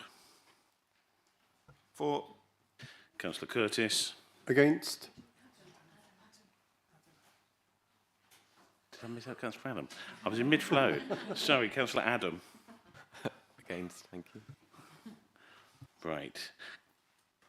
Can I just check so far, colleagues? We have 1 for, 6 against and 1 abstain. Yeah. Sorry, thank you. Councillor Curtis, we've done that. Councillor Fleming. Councillor Fleming. 4. Thank you. Councillor Ian Fradgley. Thank you. Councillor Gist. Against. Councillor Grocott. Against. Councillor Harding. Against. Councillor Harmer. Councillor Harvey. For. Councillor Hatch. Against. Councillor Hencher-Serifin. Councillor Holmes. Against. Councillor Johnston. Against. Councillor Junid. Against. Councillor Keithley. I'm against that. Thank you. Councillor Littlewood. For. Councillor Mills. For. Councillor Organ. For. Councillor Ostrander. Councillor Padgham. Against. Councillor Parker. Against. Councillor Passingham. Against. Councillor Petegela, Against. Councillor Petrovic, Against. Councillor Rice, Against. Councillor Rolfe, Against. Councillor Scorer, For. Councillor Shenton, For. Councillor Skinner, Against. Councillor Stanley, For. and Councillor Wally-Hoggins. 4. Thank you. I make that 10 votes for, 26 against, and 1 abstention, and therefore that proposal falls.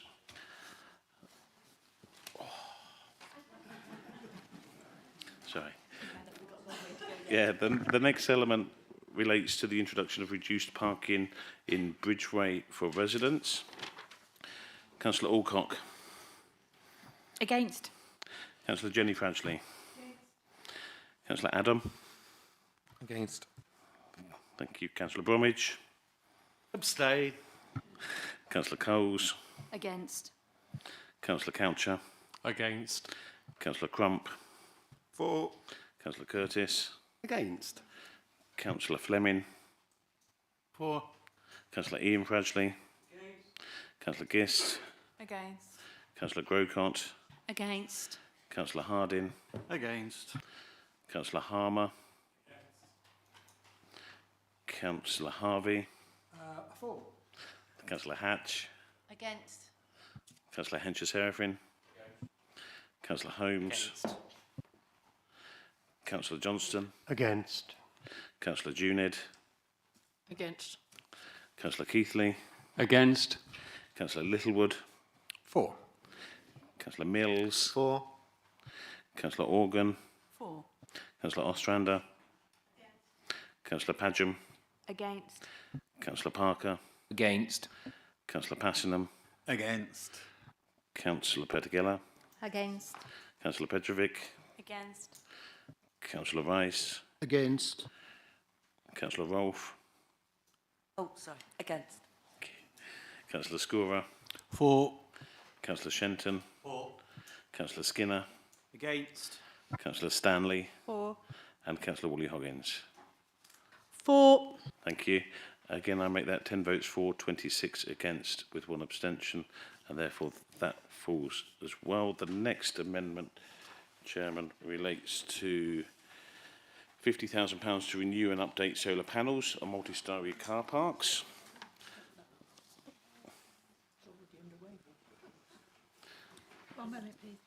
Sorry, did I see a point of clarification, please? So, yeah, a brief point of clarification. Perhaps the illustrious leader of the council could drop the word councillor. We could get through quicker. Surnames only. How's that? Thank you. Thank you for that piece of advice. Okay. Do you wish to? You want me to sit down? No. Oh, sorry, I'm sorry. Drop saying councillor, just say the surname. Oh, that sounds so rude. But I will if you insist. Is that okay? That's right. Oh, I can't. I'm sorry. I can't.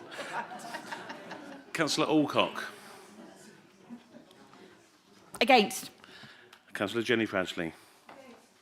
Councillor Bromwich. Abstain. Councillor Coles. Against. Councillor Coucher. Against. Councillor Adam. Against. Sorry, Lewis. Councillor Crump. 4. Councillor Curtis. Against. Councillor Fleming. 4. Councillor Ian Fradgley. Councillor Gist. Against. Councillor Grocott. Against. Councillor Harding. Again. Councillor Harmer. Councillor Harvey. 4. Councillor Hatch. 4. Councillor Henches-Herefin. Councillor Holmes. Against. Councillor Johnston. Against. Councillor Junid. Against. Councillor Keithley. Against.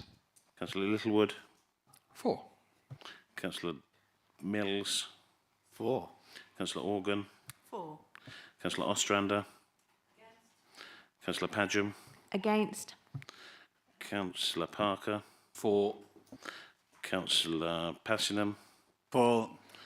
Councillor Petegela. Against. Councillor Petrovic. Against. Councillor Rice. Against. Councillor Rolfe. Against. Councillor Scorer. For. Councillor Shenton. For. Councillor Skinner. Against. Councillor Stanley. For. And Councillor Wally-Hoggins. 4. Thank you. That's 13 votes for, 23 against, and 1 abstention. Again, that falls. Chairman, the next vote would be in relation to the £100,000 to review the council tax reduction scheme. Oh, you will need some more sheets. Okay. I'm okay. I'm okay. No, but Marcia isn't. Councillor. Sorry. Councillor Alcock. Against. Thank you. Councillor Jenny Cratchley. Councillor Adam. Against. Councillor Bromwich. Abstain. Councillor Coles. Against. Councillor Coucher. Against. Councillor Crump. For. Councillor Curtis. Against. Councillor Fleming. For. Thank you. Councillor Ian Cratchley. Councillor Gist. Against. Councillor Grocott. Against. Councillor Harding. Against. Councillor Harmer. Councillor Harvey. For. Councillor Hatch. For. Councillor Hencher-Seraphin. Councillor Holmes. Councillor Johnston. Against. Councillor Junid. Against. Councillor Keithley. Against. Councillor Littlewood. For. Councillor Mills. For. Councillor Organ. 4. Councillor Ostrander. Councillor Padgham. Against. Councillor Parker. For. Councillor Passingham. For. Councillor Pertigella. Against. Councillor Petrovic. Against. Councillor Rice. Against. Councillor Rolfe. Against. Councillor Scorer. For. Councillor Shenton. For. Councillor Skinner. Against. Councillor Stanley. 4. Councillor Wally-Hoggins. 4. Thank you again. I make that 13 votes for, 23 against, with 1 abstention. So that item fails. I'll probably sit down for the next one. So that takes us to the final vote, and this relates to an increase in the allocation for improvement of flood defences across the district.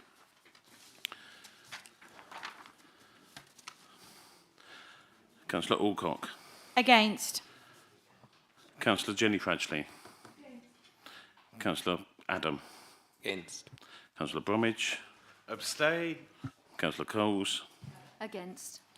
Councillor Coucher. Against. Councillor Crump. For.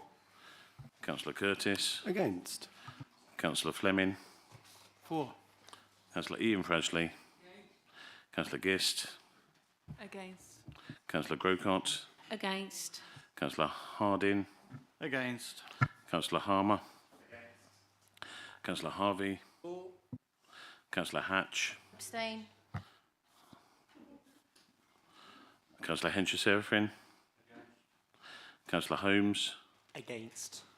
Councillor Johnston. Against. Councillor Juned. Against. Councillor Keithley. Against. Councillor Littlewood.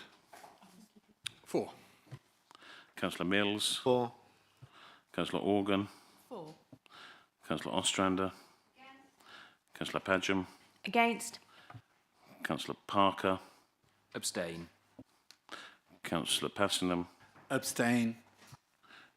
Councillor Pertigella. Against. Sorry, could you repeat that? Councillor Pertigella. Against. Councillor Pertigella, sorry. Against. Against. Sorry. Councillor Petrovic. Against. Councillor Rice. Against. Councillor Rolfe. Against. Councillor Scorer. For. Thank you. Councillor Shenton. For. Thank you. Councillor Skinner. Against. Councillor Stanley. 4. And Councillor Wally-Hoggins. 4. Thank you, Chairman. I'll make that 10 votes for, 23 against, and 4 abstention. So again, that element fails. Thank you. Thank you, Mr Buckland, for that. Right, we'll now move on to the second amendment we have had on this. This is where your declarations apply to you all, please. This is now moving on to the amendment put through by the Green Party. Sorry, councillors, I know, is everybody wanting a comfort break? Is that why everybody's running away at the same time? Oh, the ones who are leaving the room? Okay. I'll give you a moment to all leave the room then. I will come and get you after. Well, I'll ask somebody to come and get you afterwards. But point of order. Point of order, councillor.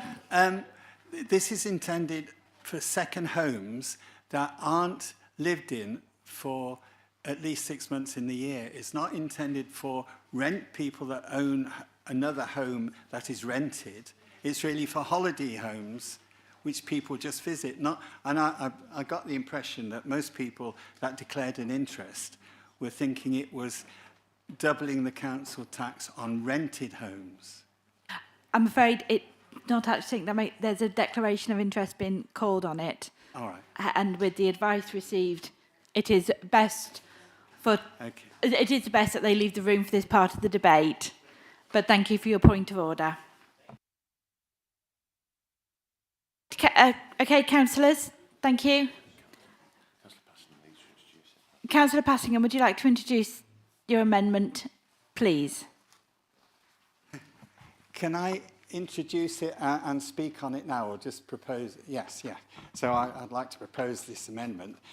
As I was just saying, it's intended for as doubling the council tax on holiday homes, and we understand it was introduced by the Levelling Up Secretary a few months ago that homes that are lived in for less than 6 months a year can have their council tax doubled.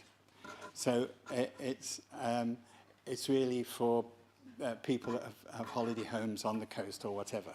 But a lot of people have holiday homes in Stratford district because they like coming to the theatre, or they like going to the Cotswolds, or they like just having a bit of peace. That's what it's intended for. And that's how I understand the legislation is intended as well. So that's what we are debating. We're not trying to put extra money on people that are renting homes and so on, because they're already paid council tax, don't they? So anyway, so this amendment would raise about £100,000 a year, estimated on these 670 empty homes that are estimated in the district.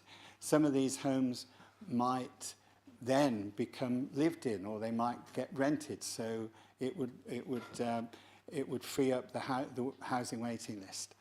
So we think it's a worthwhile a way of raising money, and in fact counties like Cornwall are where there's a lot of second homes, I understand, are introducing it, and they're going to raise £20 million because they get more for it because they're a county council anyway. But we think this £100,000 can be used in these areas where the district council is short of resources and they're crucial areas.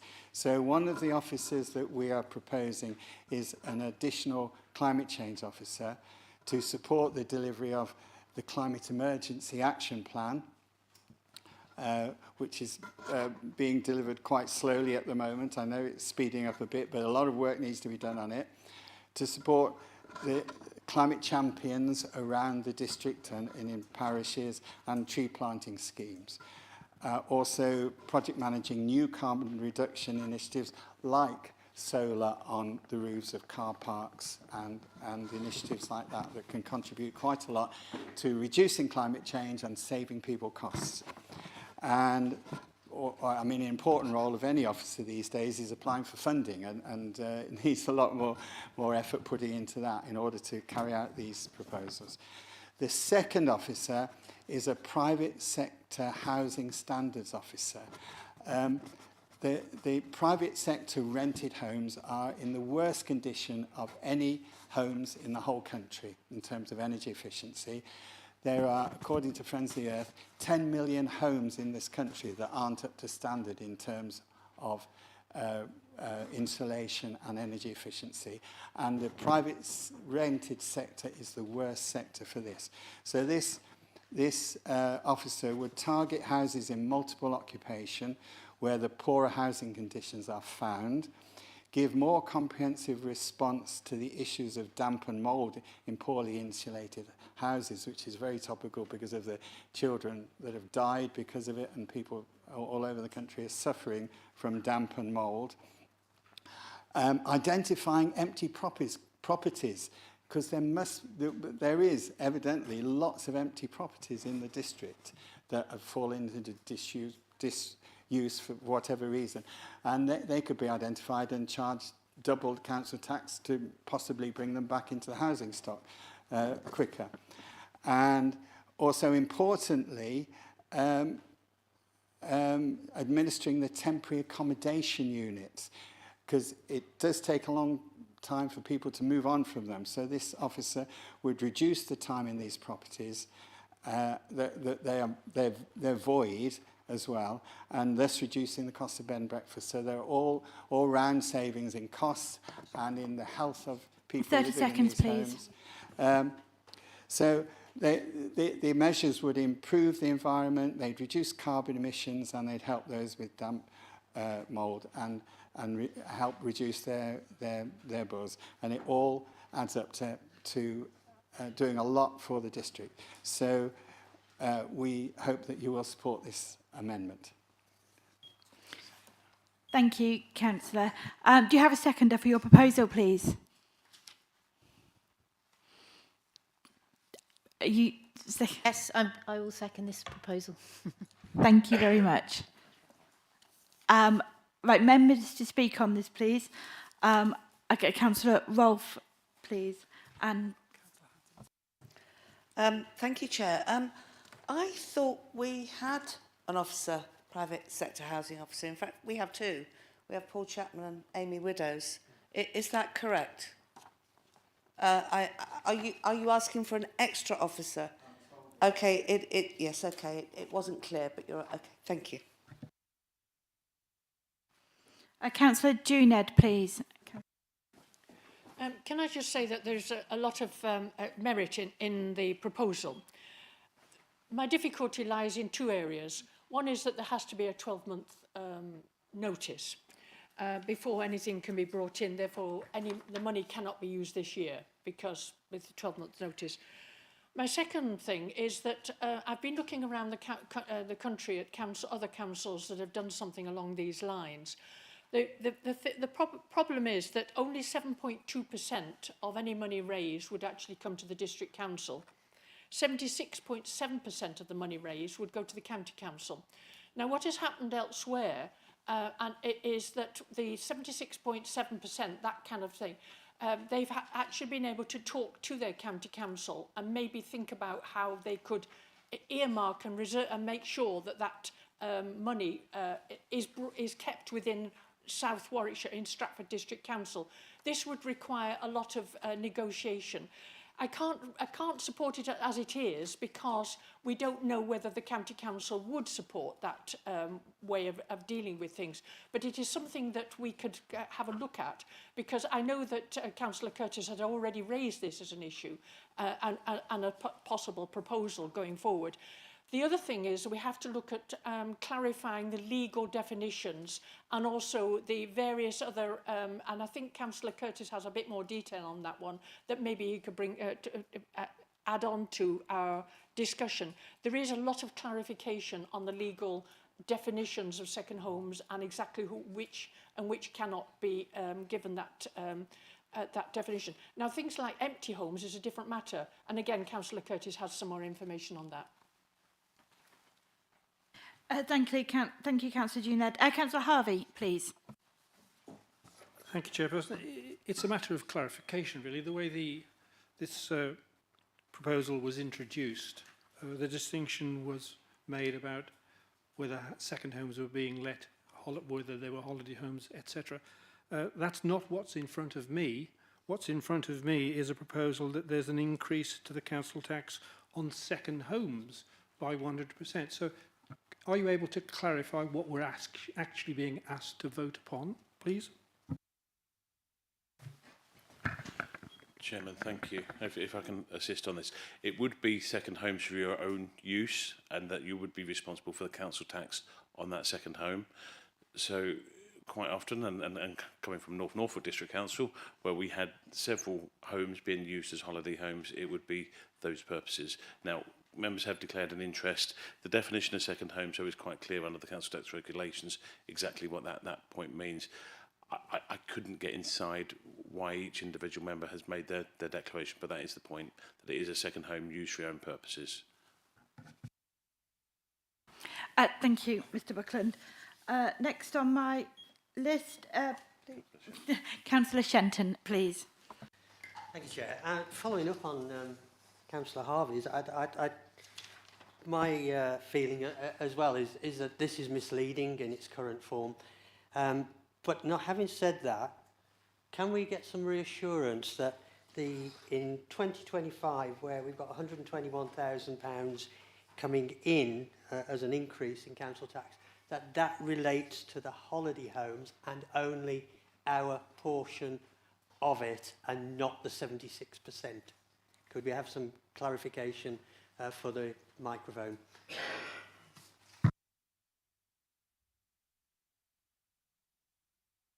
Okay, thank you. When the proposer comes back, he'll be able to clarify, answer your questions. Next on my list is Councillor Parker, please. Yes, sorry, I just wanted to say that, and this will save Mr Buckland maybe a little bit of jaw movement, that we will be asking this to be voted in stages as well. We've kept the stages to a few, so it's a bit less painful. But this maybe addresses some of the issues that the Liberal Democrat councillor mentioned a minute ago, because it does allow people to vote on the principle, the premise of doubling council tax, whilst we understand that not all members might agree with how we wish to allocate that funding, but it allows people to vote independently of that. And we would welcome other suggestions, I guess, in due course. And then the issue I think that Councillor Juned made, I'd just like to address in as much as it would be great to get the money from the county council, that is, or to ring fence it in some way, that would be a juicy bonus on top. But I think what we're putting forward here stands on its own merits. Thank you. Thank you, Councillor. Councillor Adams, please.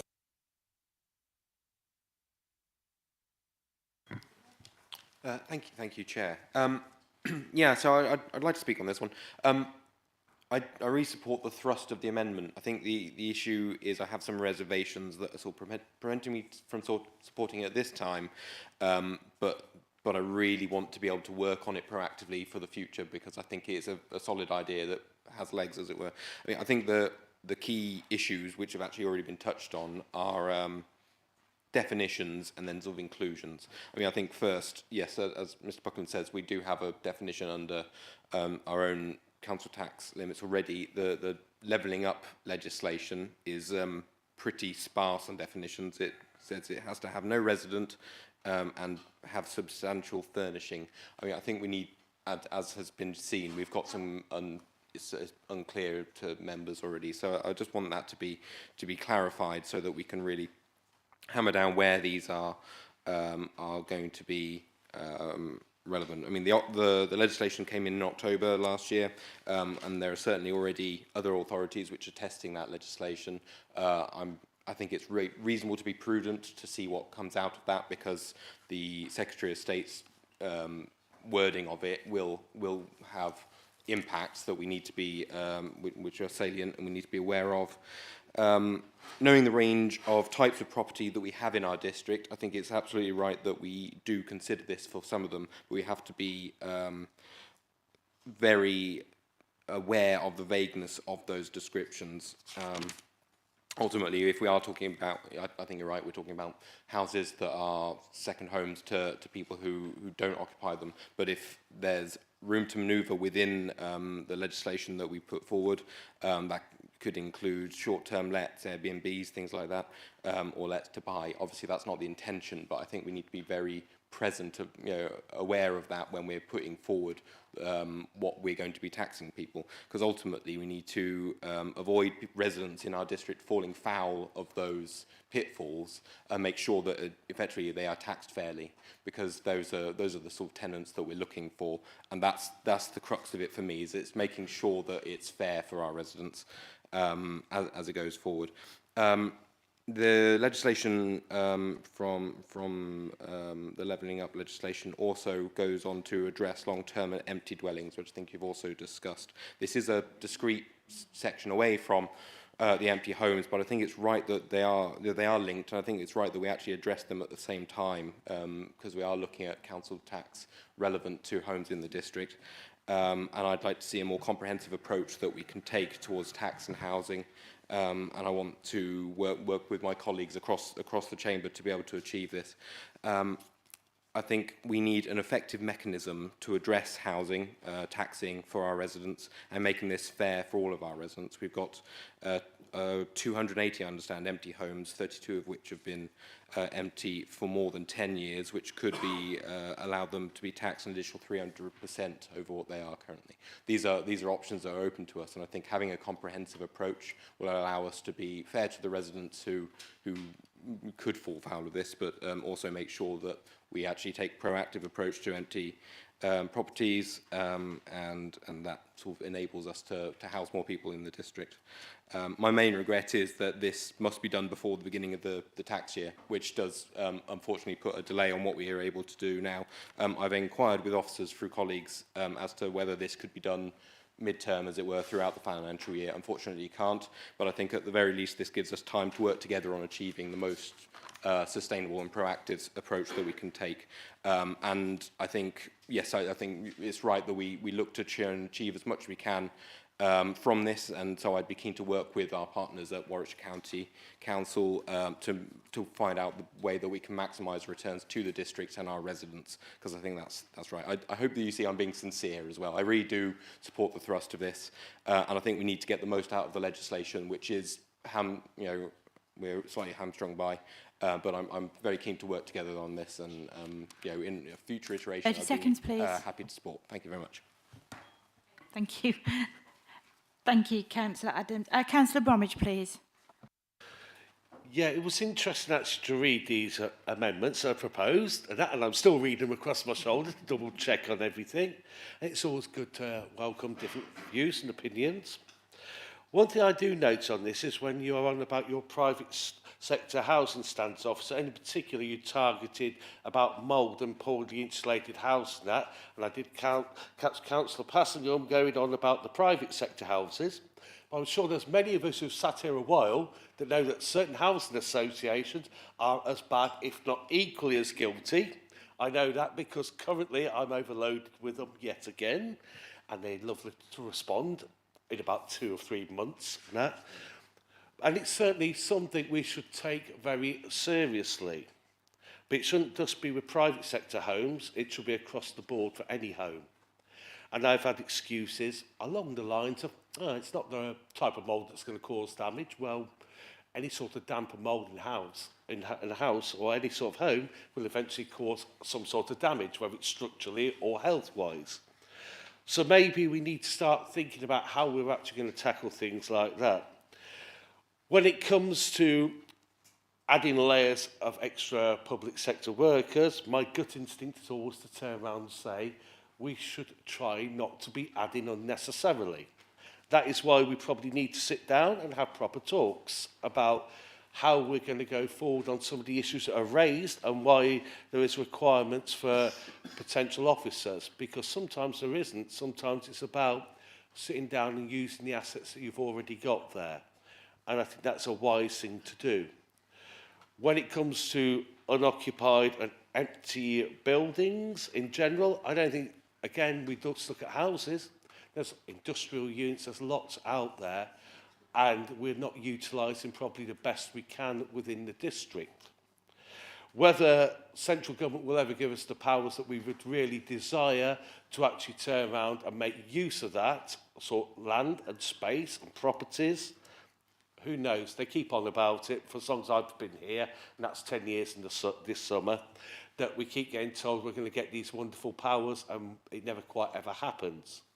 But it is a concern to me when I see buildings derelict, particularly around where I've grown up all my life, and I know there's derelict properties. I also know that as part of that, in the past, that this district council has worked to identify properties and encourage landlords to bring those properties back into use.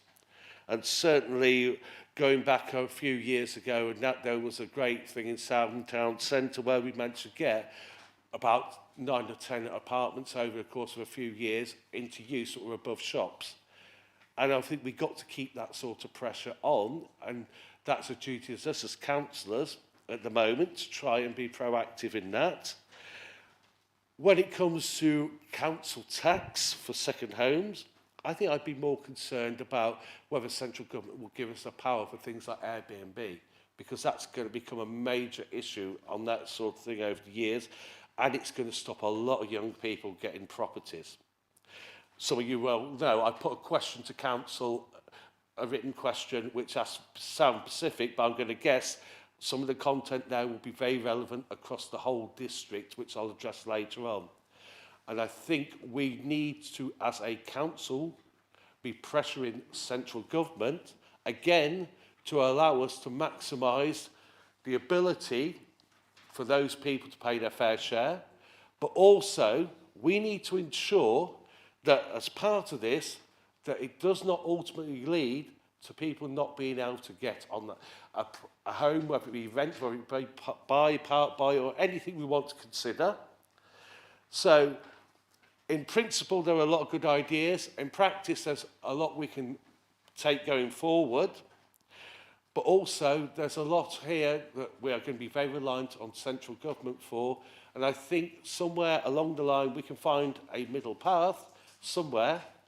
But that's going to be down to us as councillors, how much we really desire and want to push for change. 30 seconds. Oh. If I'd only waited that extra second. Okay, Councillor Bromwich, you got me on that one. Thank you. Councillor Curtis, please. Thank you very much, Chair. As Councillor Adams said, the legislation was only introduced in October, I believe, and I've discussed this at length with Mr Burrell in many meetings and with some of my opposite numbers in other various councils. I think Councillor Adam has outlined very eloquently all the different issues that we do need to consider, so I'm not going to repeat any of that, except to reiterate my support for cross-party working to resolve this, to achieve the best outcomes for our residents, to see how we can use these means to both increase revenues for the District Council and to bring empty properties back into use. Thank you.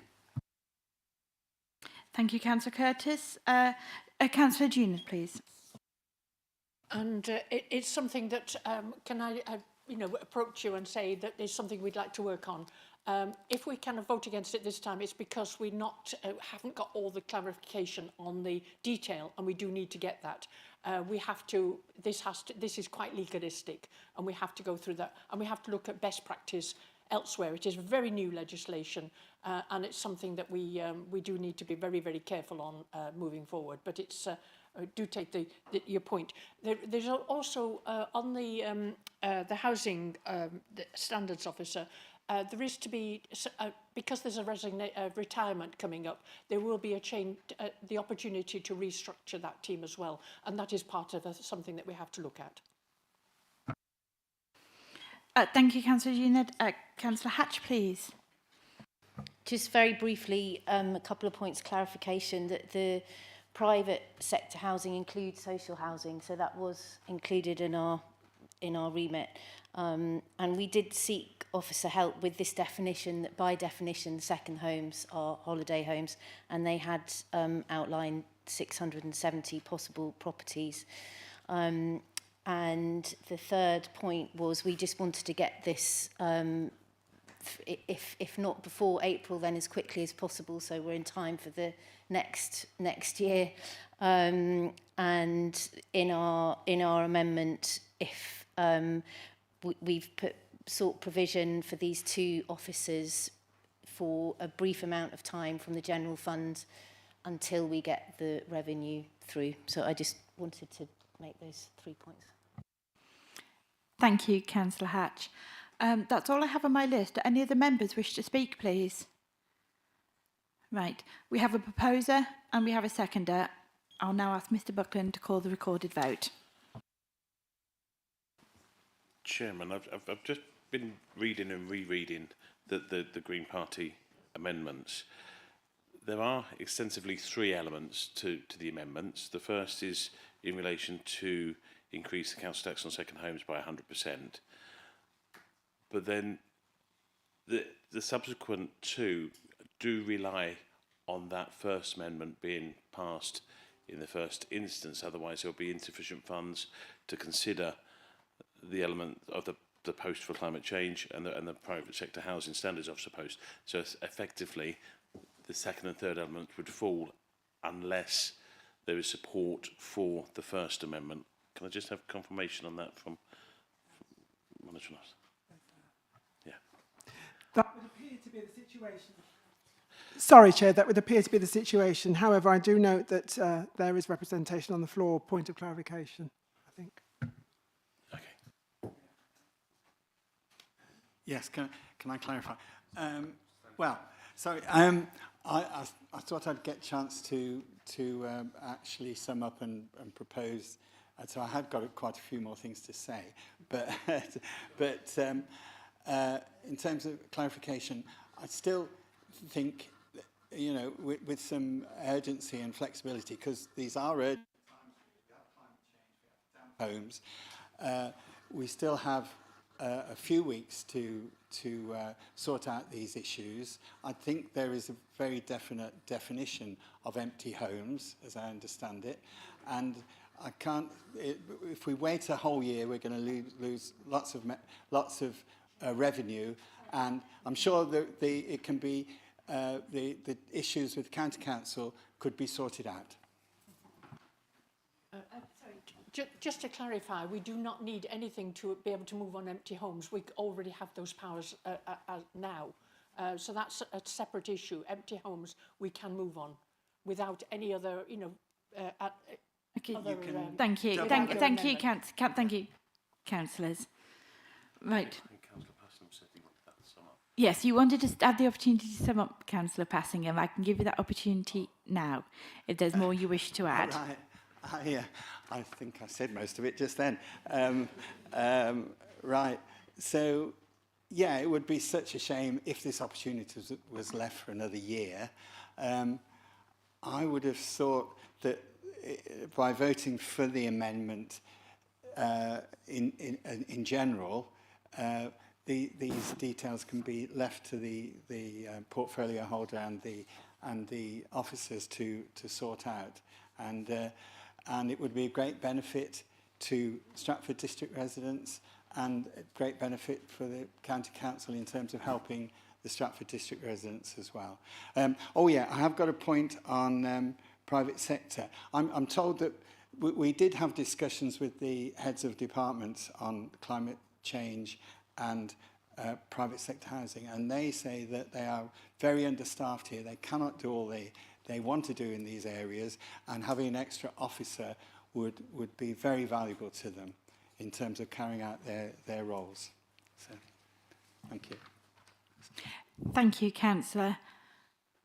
I will now ask for Mr Buckland to take the recorded vote.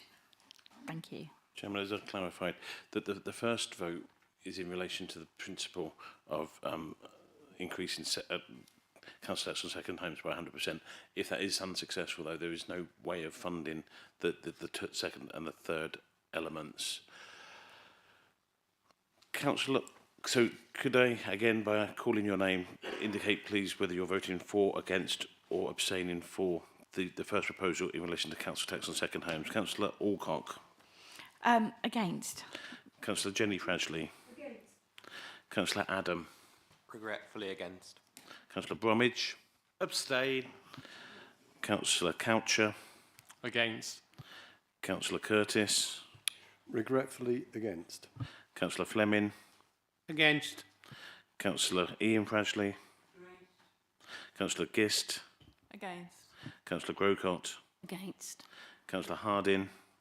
Regretfully against. Councillor Harmer. Councillor Harvey. Against. Councillor Hatch. For. Councillor Hencher-Serafin. Councillor Holmes. Regretfully against. Councillor Johnston. Against. Councillor Junid. Regretfully against. Thank you. Councillor Mills. Yes, I'm sorry, against. Councillor Ostrander. Councillor Padgham. Against. Councillor Parker. For. Thank you. Councillor Passingham. For. Thank you. Councillor Pertigella. Regrettably against. Councillor Rice. Sorry, guys, against. Councillor Rolfe. Against, regretfully. Councillor Scorer. Against. Thank you. Councillor Shenton. Just against. Councillor Skinner. Against. And Councillor Stanley. Against. Thank you, Chairman. That was 3 votes for, 26 against, 1 abstention. Therefore, I'm afraid we can't take any further votes as there is no method of financing. Thank you. Okay, thank you. Thank you, councillors. Could somebody please invite the councillors who left the debate to come back in, please? Don't call them back. So we've got one more. We've got R to vote on next, It's better please, if you without wouldn't them, mind. Chair. There's just one more. Not yet. Right, we are now going to the substantive motion, please.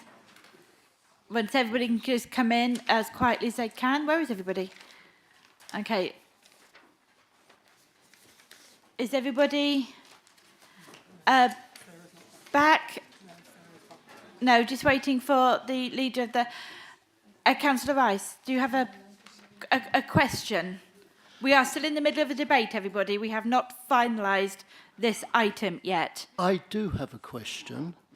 Bearing in mind the ruling on the Conservative amendments, plural, 7 of them, perhaps we should split the schedule of proposed growth and use of earmarked reserves and vote on each and every item individually.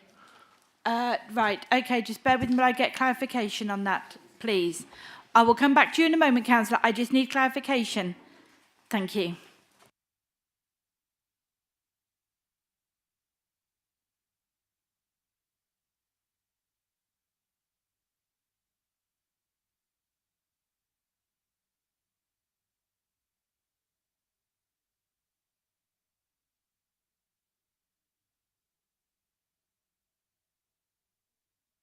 Right, councillors, thank you. Councillors, oh, please don't make me bang the gavel. I have to use my left hand, and I can't be trusted where I'll end up. The recommendation from the substantive proposal came through as an en bloc, and that is how it's going to be voted on. Okay? So we will now... Well, not really, but sorry, what can I say? Hands up, please. Is this a point of clarification, Councillor? No, I thought Councillor Pertigella. whether we could put a proposal to change the recommendation, an amendment to the recommendation. Not at this stage, because the amendments have already been added. We've already done the amendment stage of it. Now we're on to the substantive proposal, the main part of the budget. I beg your pardon. Councillor Bromwich, I'm so sorry. Please forgive me. It is fine, Chair. I was just going to suggest, having looked at we're now 2 hours, 10 minutes into this meeting, before we get to this main thrust debate, I would like to actually propose that we have a few minutes break, because I'm mindful that some people haven't had a chance for a comfort break, top up drinks and everything, and I think it's a very important debate that's coming up, and we should all have nice clear heads and be refreshed and not be discomforted by it. Thank you for that, Councillor Bromwich. Can I just clarify on that moment, unless you have something to add? I was going to add about we need to break for the council tax papers to be put on the table. Okay. Sorry, I'm Right, confused as to the point that Councillor Vertigal is making. Yeah, I will come back to that in one moment, Councillor Bromwich. I've got your point, but yes, would you like to point of clarification for Councillor Pertigella, please? Yeah, so Chairman, there's three recommendations which have come forward from the Cabinet for consideration today. They are the revenue and capital budget. They are in relation to council tax as well. Unless there's a further amendment to the budget, and we've already considered the Conservative amendments, and we've also considered the Green Party amendments, it would be normal to consider the budget en bloc from the Cabinet rather than the specific elements of the budget.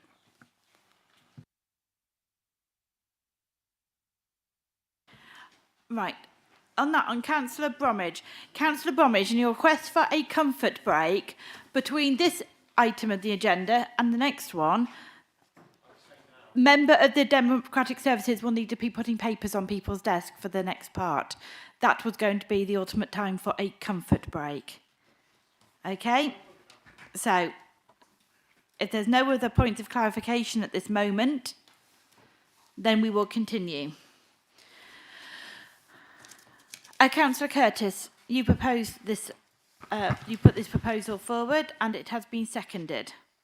Do I have which members who wish to speak on this, please? Councillor Juned. This is to address the proposal that will go forward. Can I just make it clear that, for example, on climate change funding, I want the over £1 million, which is to be added to another 500,000 is to be added this year in the budget. I want that money to be used for decarbonisation of all the assets that this district council. I'm not prepared to reduce it to 50,000. I want there has to be a proper full job done of decarbonisation of all the assets that this council owns. And that includes the leisure centres and the swimming pools. And I hope that we will be able to have some good news on that fairly soon that will show that we are doing that job very well indeed. But that we have to take this seriously. I am not prepared to reduce it to 50,000. Thank you. Thank you, Councillor Juned. Councillor Coucher, please. Thank you very much, Chair. I'm motivated to get up and speak because we've been accused of profligate spending today. I don't think that there's any way that this council is in any way profligate with the limitations that we have in terms of grant money that we have, and indeed the way in which we levy council tax on our residents. I really wanted to talk about the change fund that we've put into this. What the Conservatives have to recognise is that in May last year, they were rejected by the electorate in this district who wanted to see change in this council. There was overwhelming dissatisfaction with the way this place had been run for many, many years previously. And so therefore we've actually put some money in to actually affect that change. Not £50,000 on putting a few solar panels on car parks. As Susan Jones has said, we wanted to absolutely transform what we're doing in relation to a sustainable economy here.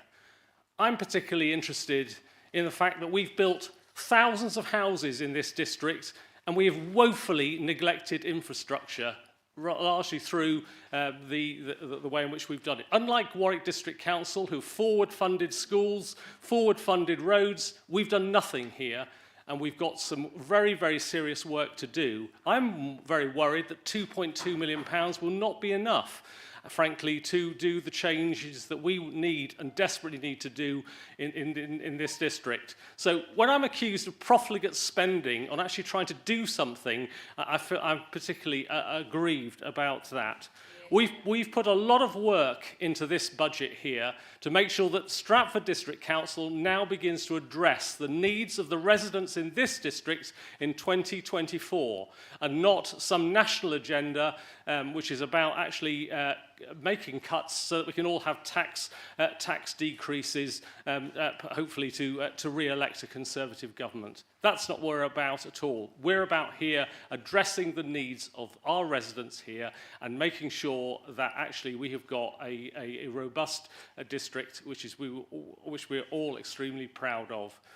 I think this budget that we're putting forward today addresses those issues, will affect the changes that we require, and I would encourage colleagues to support it. Thank you, Councillor Coucher. Does any of the members here wish to speak on this item? Hello, Councillor Bromwich. Thank you. Trust me, Chair, I'm not really doing this to exercise my back, so I'll just reassure you. I looked at this budget, as I look at each budget, and I do believe it's about 4 or 5 years since I last supported any budget at this council. So I look at it from what is in the best interest of the residents of my ward.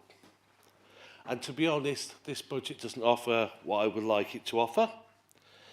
I still see nothing to benefit those of the poorest in my ward. We could have looked at schemes, like trying to set up grant schemes for helping those people get their homes insulated, for those people to try and solar panel their roofs, which would have a long-term emissions impact, but we didn't. We could have looked at, as I argued here at this council, going back some 4 or 5 years ago, about reverse vending machines. And it would have actually probably ended up generating revenue for council if properly ran, but we haven't. I think what we have to start understanding is there's a lot of people out there just above the benefit threshold who, when you turn around and say it's only a few pence increase, actually to them it's a significant increase. Any council tax increases. So then they start asking, why am I paying that money? Many residents in my ward won't even pay for a green bin charge. What your aims are to get that recycling rate up now simply goes into a grey bin. I was one of the 2 or 3 councillors that opposed the green bin charge right from the start. I still think it's wrong. If you want to encourage recycling, that's the way forward. I find it interesting when we turn around and talk about HVO and bin wagons, because I was one of the 3 councillors that actually opposed the current contract. There was no amendment from any Lib Dem councillor at the time, and I remember questioning about the vehicles we were buying. Not one proposed any alternative. Those alternatives were available. And as my meeting with Councillor Junid confirmed, they are still available. And Councillor Junid spoke to me about biomass-run vehicles, which is interesting because guess what our green waste produces down the road from me at Ufton? That very same biomass, biogas. And that's the sort of things we should be looking at, rather than going down some routes just because we think we're in a mad rush. But that mad rush is penalising the poor without you even realising it. What I have been told, and I've shown this budget to quite a few people around South, and I'm talking in 3 figures, it was summed up to me as a middle-class, virtue-seeking budget that offered them nothing. That is a crying shame that they are thinking that way. And they are thinking that way because they are seeing their money go down and down, and they are seeing it's not really of the benefit they would like to see. And nobody's selling that benefit to them. It's all very fine turning around and saying, we have to do this and that for the climate, and we have to do it now, but it cannot be at the cost of the poorest of society being penalised. And that is what is happening. Because nobody is actually standing there and thinking, how do we help the poorest engage with the climate change policies? Whether it's come from central government right the way down to local authorities of all levels, nobody's carrying those of the poorest and most vulnerable. That worries me because sooner or later, this is why you get things happen when people turn around and say, actually, we don't want that, stop. We don't want them to be thinking that. We want them to be coming on board. We want them to enjoy the benefits, but the benefits need the support. That support's not out there. £500,000, £250,000 a year of HVO fuel. How many of our poorest residents could that help for their insulation, for solar panelling, that would save them on energy bills?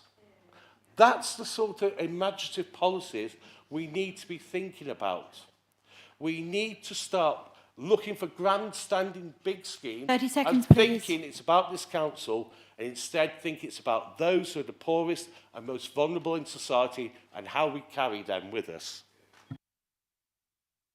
Thank you, Councillor. Councillor Juned, please. Can I just remind Councillor Bromwich that not only is there 250,000 in here to address cost of living, we also support and have supported, I was the founder of Act on Energy. Now, you as a councillor, as a ward member, have the ability to draw to the attention of your ward members, of anybody that's having problems with insulation or energy bills, that there is help there that is supported by this district and has been there for 25 years. And more of that, of the money, not only this district council's money, but money coming in from other sources, has gone through Act on Energy to make sure that we are addressing the needs of the poorest people in the district. Our own private sector housing people as well have been working with Orbit and others to be able to address the needs of energy efficiency in those homes. I know that I have held, and maybe this is something others could do, I have held ward member surgeries in my area where I've had Act on Energy, I've had Carver, I've had other organisations all coming together in one room to make sure that I am giving sensible, correct advice to all the members of my ward who are able to benefit from that. And the cost of living allowance that we've put into this budget will also go forward to help those people. Make sure that they access it. Make sure that they join in into that. We also agreed a new policy where we're working with all the partners that in the voluntary sector that could help in this agenda to come forward and work on one strategy. Have you actually read that? That was in our last cabinet meeting. Yes, and yes, I also Thank you, Councillor. No. Thank you, Councillor. Right, we are now moving on. Would any other member like to speak, please? Councillor Wally Hoggins. Thank you. I'm actually really concerned at the way that my fellow councillor, Councillor Bromwich, was addressed towards the latter end of what Susan Juna just said there. I thought it was a little bit harsh, if I might say. It was. Thank you. I'm just expressing concern that we need to moderate tones here and to just keep it. Thank you, councillors. Point made. Thank you. Would any other member wish to speak on the item agenda in front of us? Councillor Curtis, would you wish to sum up before we go to the vote?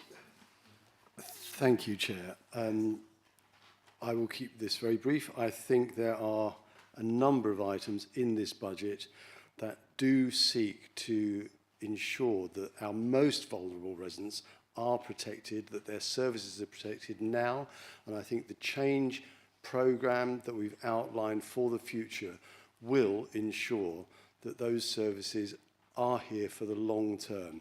We know that whatever government is going to be in place after the next election, it's highly unlikely that local government finance is going to increase in real terms. It's likely to still decrease. I think the proposals that we put forward will ensure that we are able to continue to deliver those vital services now and in the future. And so I propose this budget. Thank you, Chair. Thank you, Councillor. Right, on that then, I will turn to Mr Buckland for the recorded vote on the three recommendations. They will be taken separately on a recorded vote. Chairman, there are three recommendations that have come forward for the Cabinet. Chair. Sorry, apologies. There's three recommendations that have come through from the Cabinet for consideration. The first relates to the Cabinet, the capital programme. The second relates to the revenue budget. And the third, actually, the level of council tax. We'll take those three items individually. So, in the first instance, could you please indicate whether you're voting for against or abstaining towards the medium-term capital programme? Councillor Alcock. For. Councillor Jenny Fradgley. For. Councillor Adam. For. Councillor Bromwich. For another year, against. Councillor Coles. For. Councillor Coucher. For. Councillor Crump has left. Councillor Curtis. For. Councillor Fleming. Against. Councillor Ian Fradgley. For. Councillor Gist. For. Councillor Grocott. For. Councillor Harding. For. Councillor Harmer. For. Councillor Harvey. Against. Councillor Hatch. For. Councillor Hencher-Seraphin. Councillor Holmes. For. Councillor Johnston. For. Councillor Junid. For. Councillor Keithley. For. Councillor Littlewood. Against. Councillor Mills. Against. Councillor Organ. Against. Councillor Ostrander. Councillor Padgham. For. Councillor Parker. For. Councillor Passenham. For. Councillor Pettigella. For. Councillor Petrovic. For. Councillor Rice. For. Councillor Rolfe. For. Councillor Scorer. Against. Councillor Shenton. Against. Councillor Skinner. For. Councillor Stanley. Against. Councillor Wally-Hoggins. Against. Thank you, Chair. I make that 26 votes for and 10 against, and therefore the first recommendation has passed. The second recommendation relates to the medium-term revenue budget. Again, I'll start with Councillor Alcock. For. Councillor Jenny Fradgley. For. Councillor Adam. For. Councillor Bromwich. Against. Councillor Coles. For. Councillor Coucher. For. Councillor Crump is not here. Councillor Curtis. For. Councillor Fleming. Against. Councillor Ian Fradgley. Councillor Gist. For.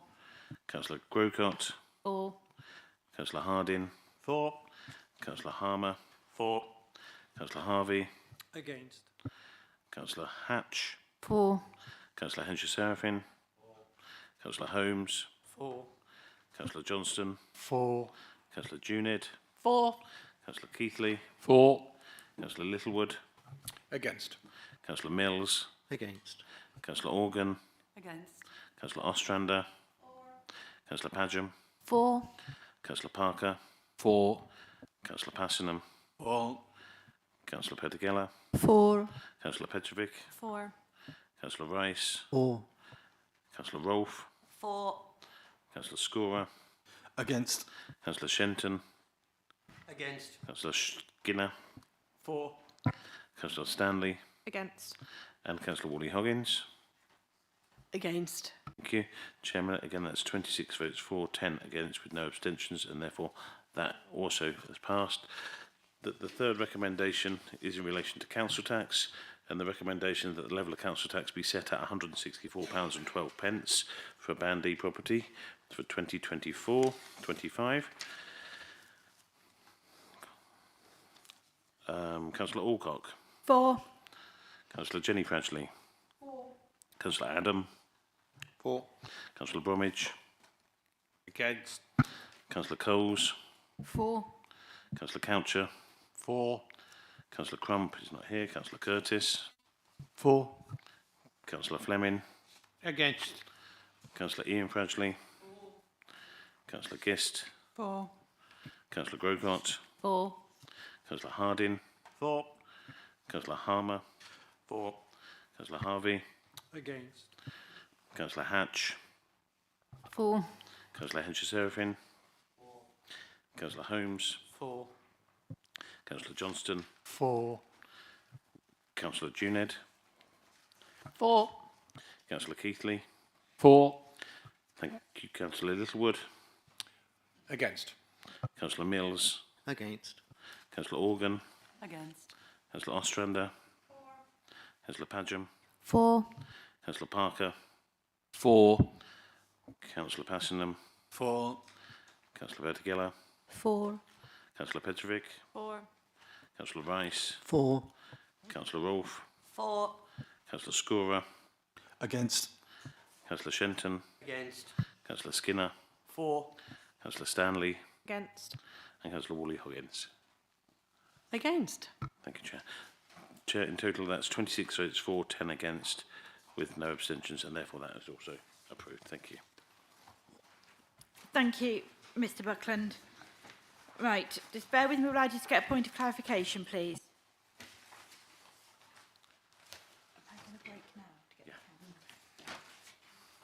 Right, councillors, I'm going to call a short comfort break now because there are papers that need to be put out on the tables.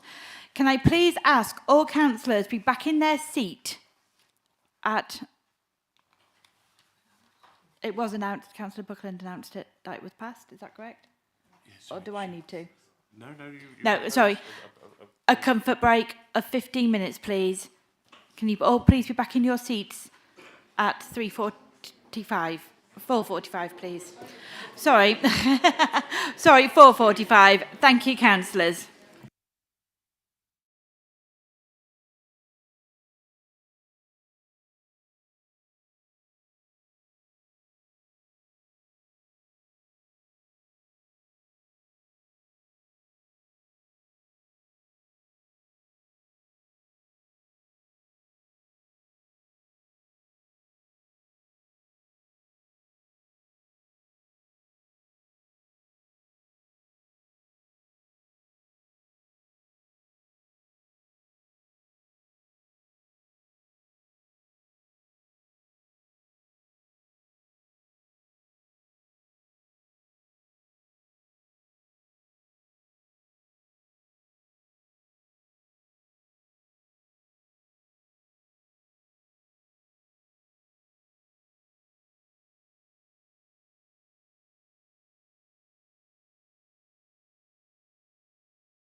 Right, thank you, councillors, for taking your seats again. We're on item 10 on the agenda, council tax. Can I please ask Councillor Gined to lead on this item? This is the formal resolution for the council tax. You'll have had a paper get put before you, and it's to approve the formal council tax resolution at Appendix 1. This will then allow the council tax for Band D to become, as outlined on page 2, £164 and 12 pence for the district council, an increase of 3.14, £1,736 and 19 pence for the county council, an increase of 5%, £289 and 71 for the Warwickshire Police and Crime Commissioner, an increase of 4.7%, and town and parish councils, there's an average because all of them have different amounts of about 73.83, which is an increase of about 6.6%. So that's the outline of the council tax resolution, and I am putting it to you that we should vote on that resolution. Thank you. Thank you, Councillor Gined. Can I have a seconder for this item, please? Councillor Curtis. Thank you, Chair. Thank you. And do I have any members who wish to speak on this item? No members wish to speak on this item? Okay, then. Then I'll call on Mr Buckland to take the recorded vote. Thank you. Thank you, Chairman. Just a correction on the table, sorry, on under 2.2, the actual increase for the County Council is 4.99%. It's important that the County Council interest was actually just less than 5%, which is the maximum for the county. I'll be asking you, therefore, again, on this vote, as to whether you're voting for, against or abstaining for the Council Tax Resolution at Appendix 1. I'll start with Chair of Council, Councillor Alcock. For. Thank you, Councillor Jenny Fredgley. I believe Councillor Adam has left. Councillor Bromwich. Against. Thank you, Councillor Coles. For. Councillor Coucher. For. Councillor Curtis. For. Councillor Fleming. Against. Councillor Ian Fredgley. For. Councillor Gist. For. Councillor Grocott. For. Councillor Harding. For. Councillor Harmer. For. Councillor Harvey. Against. Councillor Hatch. For. Councillor Hedger-Serafin. For. Councillor Holmes. For. Councillor Johnston. For. Councillor Junid. For. Thank you, Councillor Keithley. For. Councillor Littlewood. Against. Councillor Mills. Against. I think Councillor Organ has left. Councillor Ostrander. Councillor Padgham. For. Councillor Parker. Against. For. Sorry, for. Yeah. Should we ask him again to Councillor Passingham. For. Thank you. Councillor Pertigella. For. Thank you. Councillor Petrovic. For. Councillor Rice. For. Councillor Rolfe. For. Councillor Scorer. Against. Councillor Shenton. Against. Councillor Skinner. For. Thank you. Councillor Stanley. Against. And Councillor Wally Hoggins. Against. Okay, Chairman, that was 20 votes, 5 for.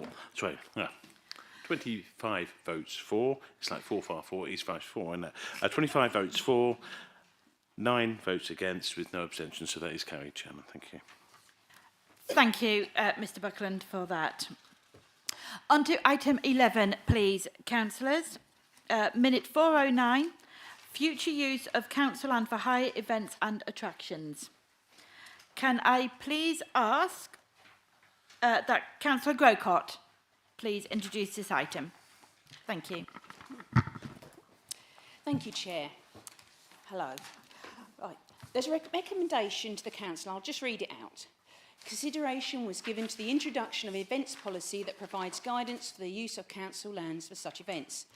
Currently, the hire leasing of council land was agreed on an ad hoc basis without a formal policy in place to consider whether or not the event was in the best interests of Public-on-Avon District Council stakeholders and the wider public. In addition, the current fees and charges for hiring council land were relatively low and are not being reviewed for some time. Therefore, it was recommended that these were also reviewed. As part of a new events policy, it was proposed that an events guide be placed on the council website, outlining road closures, licensing, etc. The options available to the Cabinet were to approve the proposed events policy or to decide not to create a specific events policy and allow the use or hire of council land on an ad hoc and or case-by-case basis. And so it was recommended to the Council this events policy be approved. So Stratford-on-Avon District is an international tourist destination, and this council is committed to enabling a range of events, from charitable events through to fully commercial ones, on the public land which the district owns. These properties include Bancroft Gardens and the recreational grounds, which hold a variety of activities each year. However, it was apparent that the previous administration had allowed these areas to be hired out in an ad hoc manner and for a ludicrously small fee that did not reflect the work carried out by SDC office to support these events. A diverse and well-managed programme of events on this land can provide many benefits to the towns, villages and surrounding areas. This events policy helps to bring together these positive benefits to the district, and I thank officers for putting their hard work in putting this paper together. The majority of events held in Stratford District are managed by key stakeholders, such as Stratford-upon-Avon Town Council, town parish councils, the local business improvement district and local charities. However, Stratford District Council retains a role as a regulating authority, with responsibilities for matters such as health and safety, licensing, road closures, environmental health and planning. Therefore, it is vital that the District Council is fully consulted about all events in the district in a timely and appropriate manner by these stakeholders. This event policy will ensure that this engagement takes place early in the planning station of all proposed events.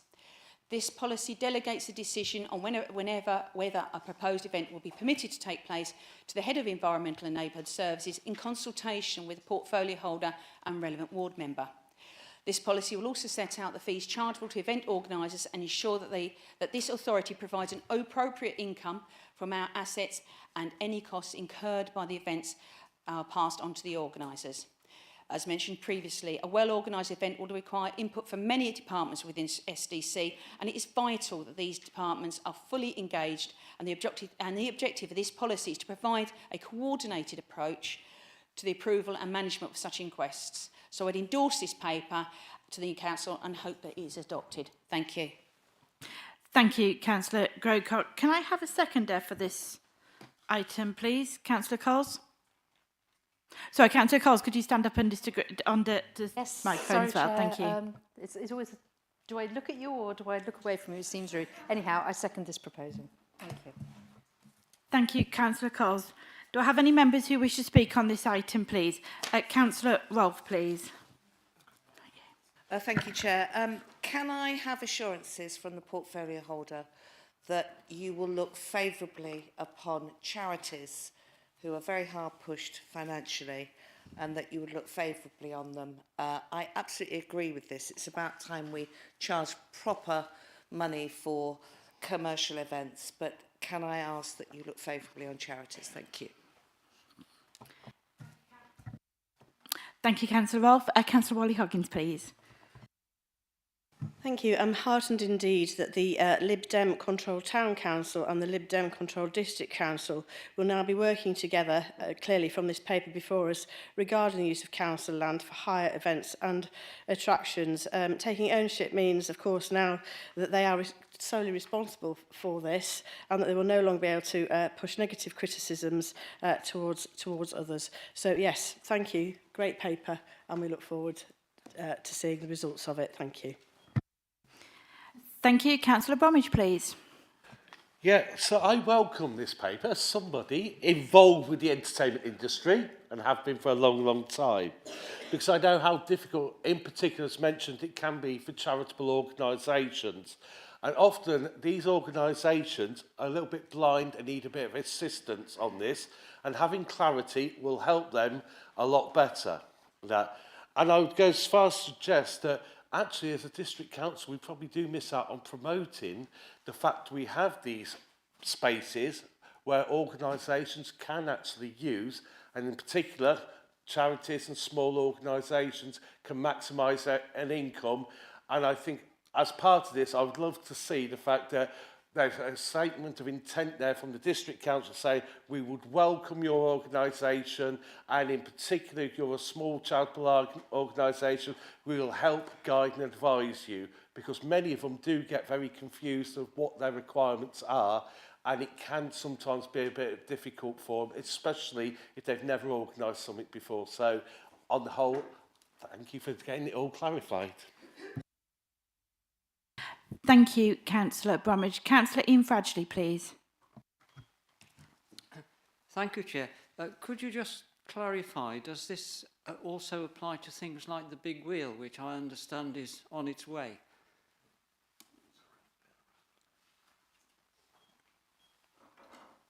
Thank you, Councillor Fradgley. Do any of the members have questions or wish to say anything on this item? If not, then I come back to Councillor Grocott to sum up. Are you able to answer the questions that have been raised? Thank you.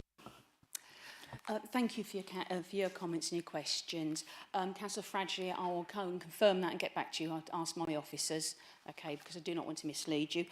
Just so you know that in our budget thingy, we actually, for the fees and charges, we are actually saying that small and local charities will have a subsidised fee. So we have already taken the thing that we will be positively supporting local charities. Obviously, we will have to take a holistic view of what functions we do allow onto the rec, and in things of the reputational damage of anything that's going wrong. So, yeah, and we're looking, let's say, we're going to be having a website so that we can promote the events that are going to be carried out in the town and in the district, and make sure that we do maximum support and it's balanced for the people. So I still recommend this to the council. Thank you. Thank you, Councillor. We have a proposer and we have a seconder. Can I please see a show of hands? All those in favour of this, please. Thank you. That is unanimous, I believe, and carried. Thank you very much. Before we move on, councillors, due to the time and accordance with the Constitution, a vote is needed to continue the meeting. Unless this vote is not carried, the remaining business will be considered at a time and date fixed at the next ordinary meeting. Councillors, can I please see a show of hands of all in favour to continue this meeting following the 3-hour rule? Thank you, councillors. That is carried. We will continue. Item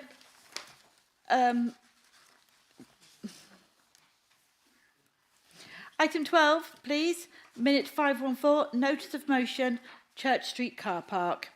Can I please invite Councillor Juned to introduce this report? Thank you. The notice of motion paper is there before you, and there are recommendations.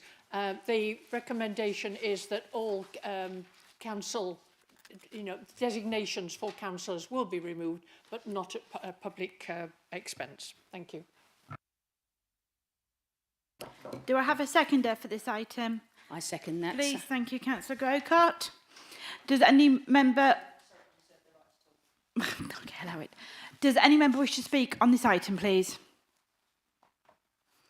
Councillor Wally-Hoggins, please. Just to say, I'm heartened that this has come with approval. Thank you. Thank you, Councillor. Any other members wish to speak on this, please? Councillor Grocott, you reserved your right to speak. Now is your time. I think I've covered all the eventualities. Thank you. Right, thank you very much for that. So I have a proposer and I have a seconder. Can I please see a show of hands? All in favour? Councillors, please. Thank you, that is carried. Moving on. Item 13 on the agenda, minute 515, statement of community involvement. This is a minute 515 from the Cabinet meeting on the 12th of February 2024 regarding statement of community involvement. Can I please invite Councillor Coucher, the portfolio holder for Planning and Economic Development, to introduce this report? Chair, this is a statement that we have to prepare and indeed has been in existence for quite a long time. This revision to it has been a tidying up exercise, largely to deal with certain clauses that were in the statement as a result of the COVID episode. So there is a recommendation here that we adopt the revised statement, which has also been scrutinised by OSC as well, and I would endorse it to you. Thank you, Councillor Coucher. Can I have a seconder for this item, please? Councillor Harding. Yes, I'd like to second that. Reserve right to speak. Thanks. Thank you, Councillor Harding. Any members wish... I have a proposer and a seconder. Does any member wish to speak on this?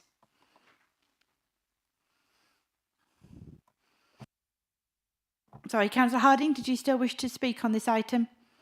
Okay.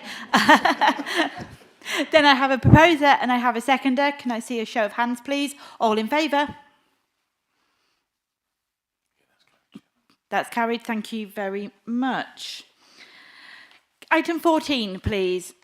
This is item 14, is a minute 490 from the Cabinet meeting on the 5th of February 2024 regarding the pay policy statement. Can I please invite Councillor Johnson, the Chair of the Employment Committee, to introduce this report? Thank you, Chairperson. This is another statement we have to prepare. It's a statutory requirement. We adopt national pay negotiating agreements and our own job evaluation scheme. So I commend the report to the Council. Thank you, Councillor. Could I have a seconder for that item, please? Thank you, Chair. I would like to second this proposal. Thank you. Thank you, Councillor Petrovich. Does any member wish to speak on this item, please? Councillor Harvey. Thank you, Chairperson. Can I draw your attention to paragraph 1.6.1? Can I question the insertion of the words or the numbers 2023? Should that not be 2024 and 2024?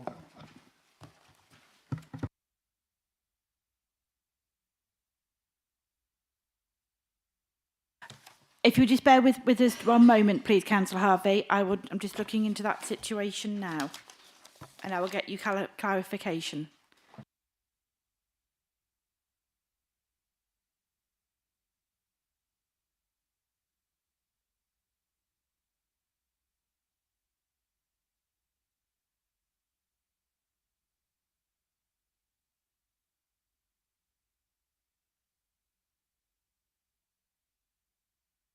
I will find that and I will come back to you, Councillor Harvey, with the answer that you require.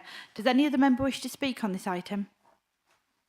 No, if I can just ask you to indulge us for just a few moments while we clarify for the answer for Councillor Harvey.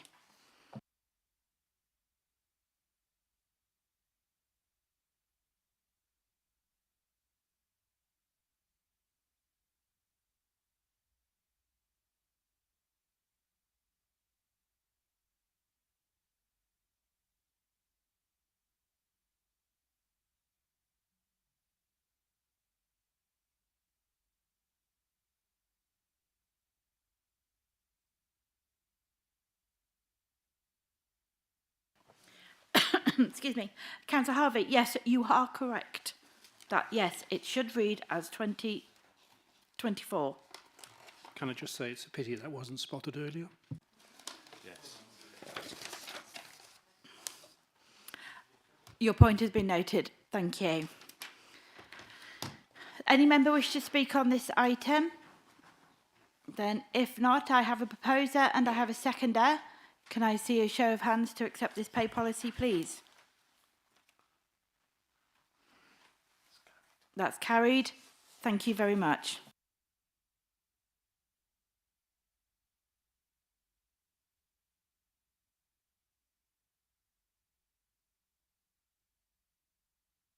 Thank you, councillors. Item 15, councillor questions. 5 questions and answers have been received and have been circulated to you on a separate sheet. Question 1, Councillor Pertigella, do you have a supplementary question for Councillor Coucher, who is portfolio holder? No, I don't. Thank you. Thank you, Councillor Pertigella. Sorry, Marsha. Question 2, Councillor Bromwich, do you have a supplementary question for Councillor Juned as portfolio holder to respond? I certainly do. Councillor Juned, first of all, thank you for your response on this. However, 172 responses of a budget consultation exercise, an increase on 32 of last year, neither that year or the previous years is really an overwhelming endorsement of our consultation process. As part of the question that I framed up, I suggested we need to look at alternative ways to actually be able to involve more people in consultations. Can I have your assurance now that before we do a further consultation or anything, we work out how to maximise the best way to get the best responses? Because at the moment we have something like 0.14% of the district residents responding to a consultation, and that's not really indicative. It also concerned me in particular, as I mentioned earlier, I did ask a lot of people around Southam about the budget. None of them knew about this consultation. Were quite surprised when I said to them about it. So it probably says it's not just a failing of us as councillors, but also as a collective, as a district council. And I think we could all do better. And it's not criticising anyone in particular. It's saying, let's try and find a way to get a better response. Do you think we can find a way around that? Yes, Councillor Bromwich, I totally agree, actually, that it does depend very much on what you're consulting on, I have to say.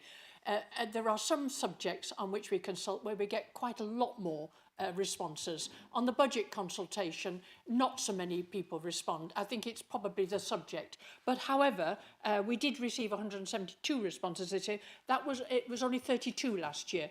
However, the communications are one area that is in the new council plan that we are having a look at, and we want to address as part of the council plan, and that is part of the money that has been put aside, is to address some of the communications. Not just because we've got a really, really good communication team here, but also the other ways in which we can talk to and explain and communicate with our residents. I am personally going around and visiting different parish councils and different town councils at their invitation. I recently went across to Southam Town Council at their invitation to try to, again, add an extra arm to that consultation. So it is important. It's part of the council plan. It will also be part of the council peer review as well. Thank you. Thank you, Councillor Juned. Question 3, Councillor Bromwich, do you have a supplementary question for Councillor Coles, please? Yes. First of all, thank you very much, Councillor Coles, for your response here. There's a good twofold reason why I asked this question. One was because I frequently ask it every 2 or 3 years. And the second part was because actually there has been cases of people from outside the district actually moving into houses, which were not orbit houses, which were on the bidding system, from outside the area, and that started concerning me because it was raised an issue. However, I do understand you've given me exactly the response I would expect. However, there's one very important issue that this raised, and I think I've been raising this for nearly a decade on this council now, and it's to do with the issue over singles and trying to find places. Because quite simply, we never build single bedroom flats very much. And like in Southam, virtually everything is 2 bedroom. So when I asked this question last, there was 80 odd, and that's now up to 99. Are we going to have to come to a point in time where we've got to start reviewing housing policy, because these single people simply can't get anywhere? They can't afford the private rentals. That's a fact. I can tell you that now. I speak to them.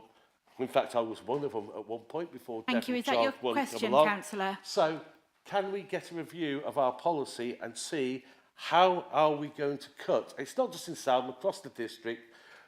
The numbers of single people who simply can't afford a place to live. Sorry, is that your question, Councillor? Thank you. Councillor Coles, please. Yes. Thank you, Councillor Coles.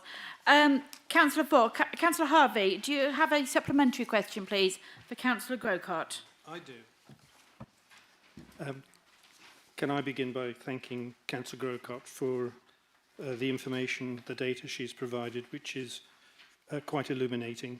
I wonder if she would agree with me that in relation to item 12, which we have just approved, whether she will understand that the £6,350 that has been raised in concessionary permits so far is of the order of at least 6 times the amount that's required to carry through the redesignation of councillor places, and does she share my optimism that the review will lead to more disability places being established, and those disability places will go, I suspect, where the councillors' reserved places currently are, and the markings will be replaced from councillor disabled at public expense in the very near future, I hope. Does she agree?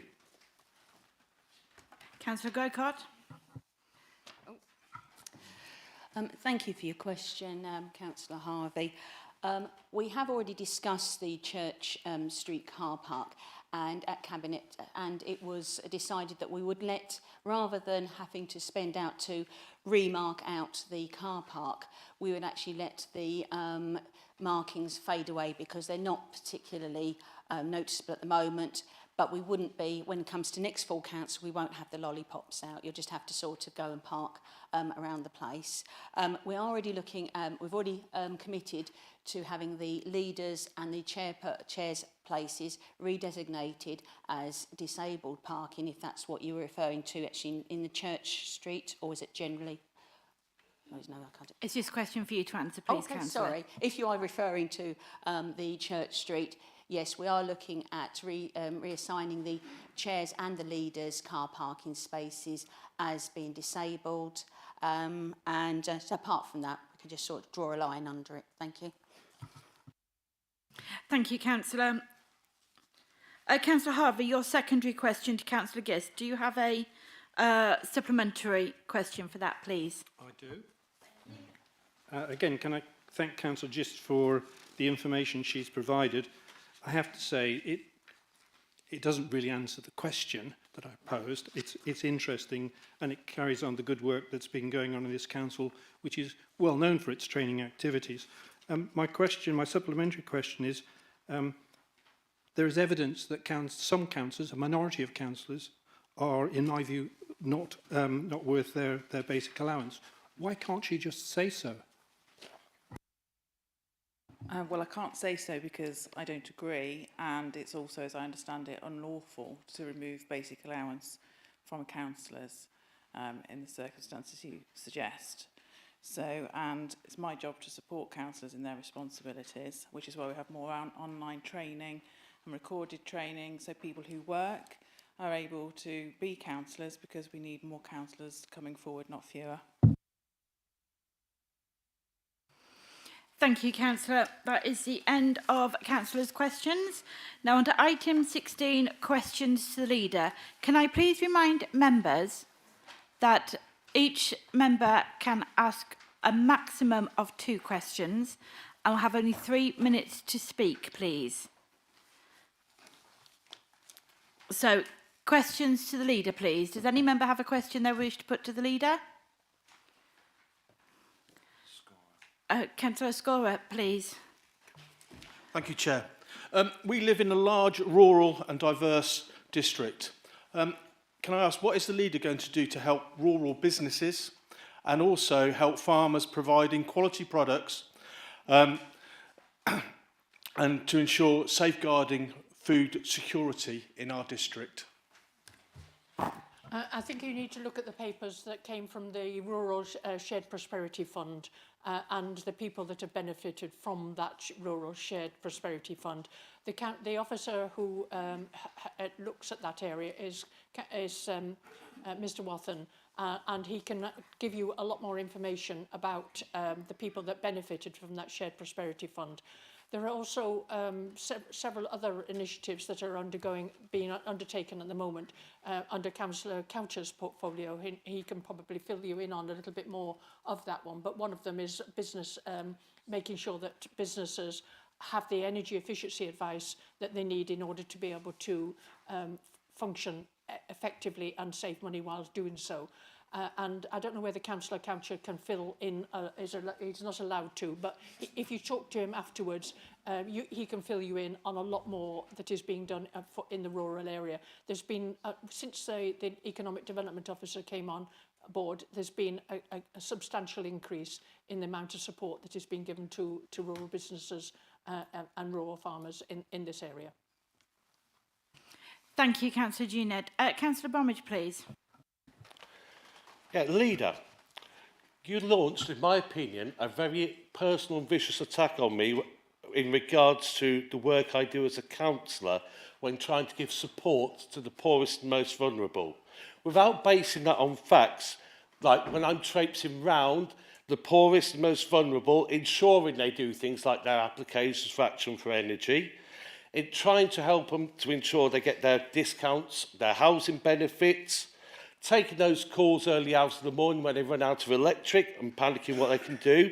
The ages vary from teenage years up to 100 plus years. My oldest probably was 102 years. And I think that's quite disgraceful of a leader to insinuate that I do not. Can we have a question, is being framed, please? I have 3 minutes. That is quite disingenuous and disgraceful to make those accusations and insinuate that I do not care about my residents. In 10 years, I have built a large repertoire, a large portfolio of people who are vulnerable, who need assistance. Will you now apologise for what you turned around and fired at me without checking first what I do for my work, yes or no? I set up Act on Energy 25 years ago. It was me as leader of the council at that time. I set that up. And that is a service that's available to all people in the whole of this district and for councillors to be able to refer their residents to. I do a lot of work in my area and I chair, for example, Ulster Youth Project and a range of other things and many other councillors do. We all do a great deal of work in our local area. One of the things that we're putting in place now, because an awful lot of people that do not have the ability to go online or the ability to come across to Stratford District Council themselves to ask for the advice that they need. And one of the things that we're putting in place at the request of the librarians of the two libraries, one was Southam Library and one was Ulster Library, is to put in customer access terminals. And we've put those in because the librarians told us that people were coming in wanting advice, but they needed to be able to go online and seek advice from the District Council or from citizen advice or various other bodies. And I hope that will be helpful in being able to get more people, give people the advice they need in your area.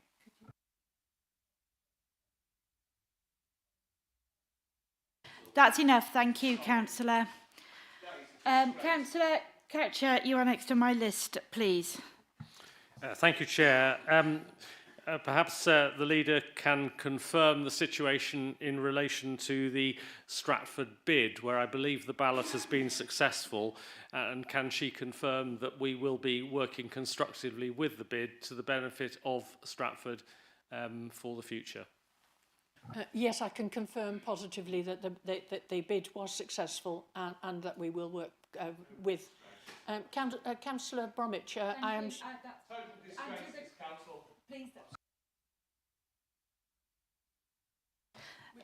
I apologise for the interruption. Leader, could you just answer the question that you have been asked by Councillor Coucher, please?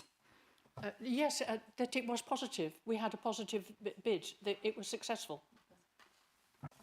Thank you. Councillor Ian Shenton, please. Thank you, Chairperson. They say that a day in politics is a long time. 231 days is even longer. 231 times longer. So 231 days ago, Councillor Junid, I asked you a question on tree cover.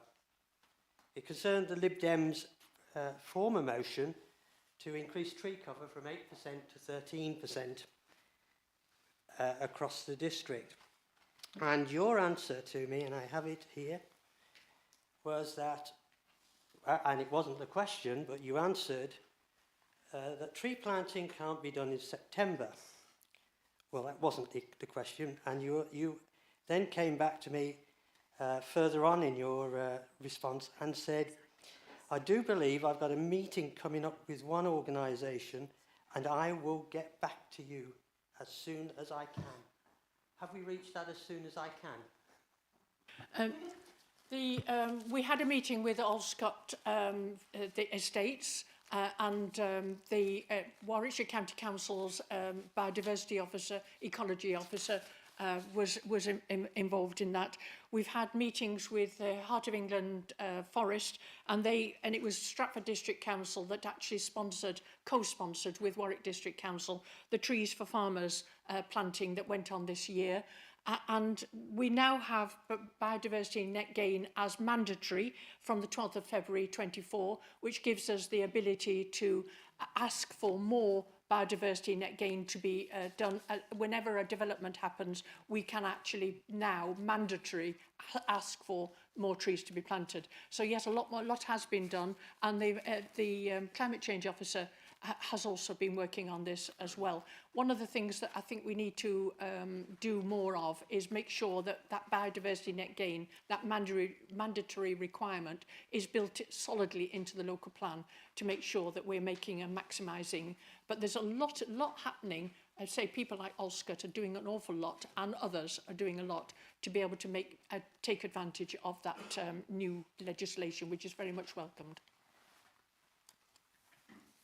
Thank you, Councillor Juned. Councillor Wally-Hoggins, please. Thank you. When can this council, please, expect to have full sight of the peer review that took place last autumn of the planning department? Thank you. It is Councillor Coucher's portfolio, and he would be able to answer on that when we have it available. I just don't know exactly when it will be made public. But it is up to the officers to make that public. They are working through what is in that report. It will have to be made public. We're now going into a new corporate peer review as well. Thank you. Is there any other... Councillor Littlewood, please. Thank you, Chair. Leader, first of all, let me say my gratitude to Councillor... I can never say your name out properly. I do apologise. I need to put my glasses on to read it. So laugh at me if you will. I'm quite happy if you do say Pertigella. I apologise. For her written question to you, with regards to neighbourhood district plans, Leader, you will remember that I asked the question of you some time ago, publicly recorded, and you supported my ask for them to be recognised in the new emerging South Warwickshire plan. That's great so far. I didn't hear a commitment, however, that positive work will be done with parish councils to ensure that those parish councils with neighbourhood plans will have the assistance and direction and help from this council to ensure that they remain up to date and valid to the extent that they will be still a powerful tool to protect local development under the new plan. I'd be interested to hear your response to that, and if you can give any assurances and suggestions that you might be considering such a work, then I'd be pleased to receive it. Neighbourhood development plans are part of the statutory development of any local plan, and we give all the support that we can. I actually have worked with Ulster Town Council, for example, on their neighbourhood development plan, and I'm happy to support others. They are essential in my mind as part of the local plan that we have parish councils wherever possible making their own neighbourhood development plans and giving them the support that they need. Thank you, Councillor. Thank you, Councillor Juned. Councillor Wally-Hoggins, please. Your second question. Yes, thank you for that reminder. There's more for me than you, I must admit. It's okay. Thank you. Can the leader please confirm that the review of the local plan is being conducted by officers from Stratford District Council rather than from an outside for-profit policy team, please? Who is therefore conducting the review of the local plan? Is it paid officers from Stratford District Council, or is it not officers at all, but those in paid employment from a policy team from outside this council? Thank you.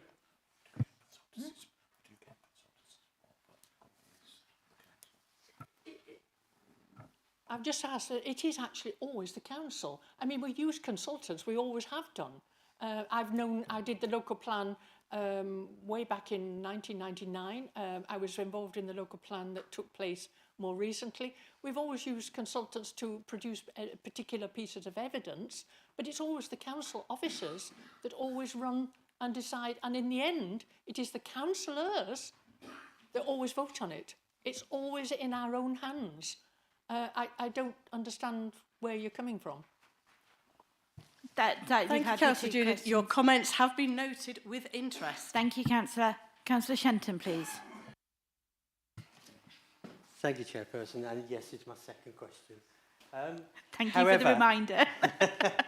However, I'm not certainly don't intend this to sound rude, Councillor Juned, but in your previous answer, you didn't answer the question that I put to you in July of last year. The question was very simply that you'd put a motion forward, and the question was, when can we see the Lib Dems proposals on increasing the tree cover from 8% to 13% as per your motion? Now, you didn't answer that then, and you still haven't answered it now. I'm not being rude, but either you're going to go for it or you're not. Councillor Shenton, this will be a subject of a report. Can you wait for the report and then you'll be able to see the evidence? May I respond to that? No, you've already had your two questions. I'm sorry, you've already had your two questions. She has answered it. That's it. Thank you. Are there any other questions to the leader, please? Councillor Bromwich. Following on from my last question, as you just noticed, I walked out the room. I actually received a message from a resident who found your response very disingenuous to me yet again, Councillor Judith. Will you apologise for insinuating that I do not get involved with my residents and help put the poorest and most vulnerable? It's a simple yes or no. The residents of Southam have the right to know whether you support me as a councillor going around helping the poorest and most vulnerable without insinuating the fact that I probably don't, as you did in your responses, not once but twice.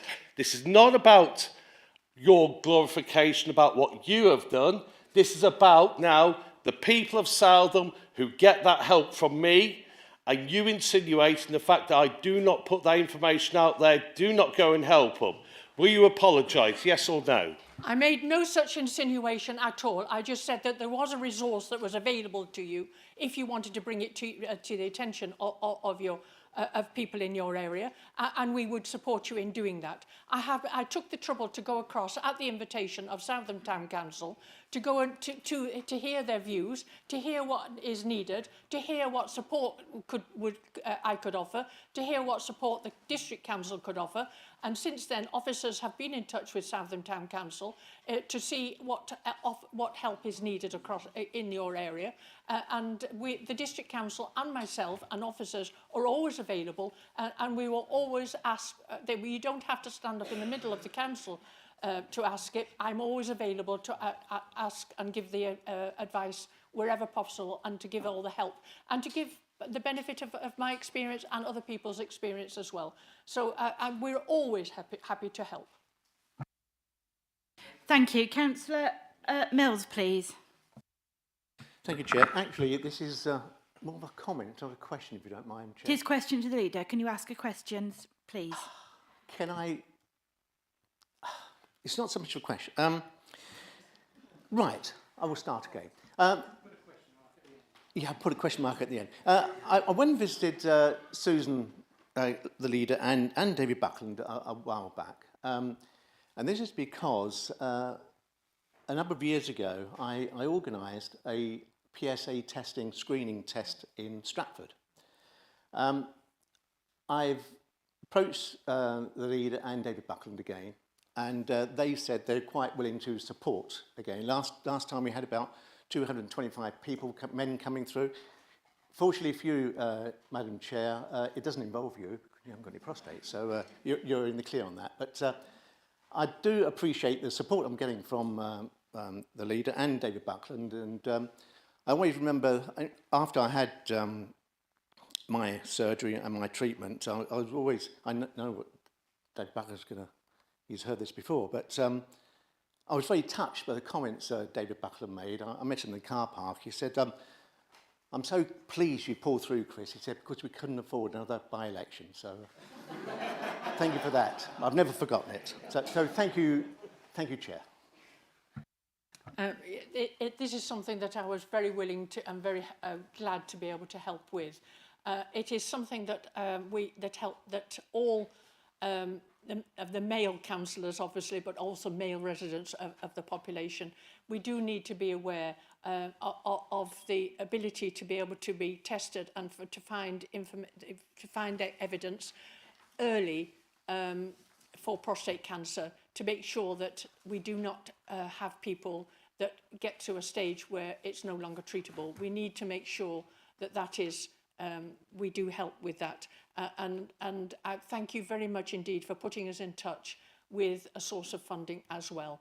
We will do all we can, and I was most happy to be able to help you with this query that you raised with me. Thank you, Leader. Thank you. Thank you. Any more questions for the leader, please? Right, thank you. Right, moving on. Item 17, notice of motion update. Item 17 is for information only. Item 18, motions of notice. Item number 1, climate change and development in the floodplain. In accordance with council procedure rules, once proposed and seconded, the motion will be referred to the Cabinet for consideration and report without debate. Can I please invite Councillor Pertigella to propose the motion? Thank you, Chair. I propose the motion. Thank you, Councillor. Can I invite Councillor Rolfe, please, to second this motion?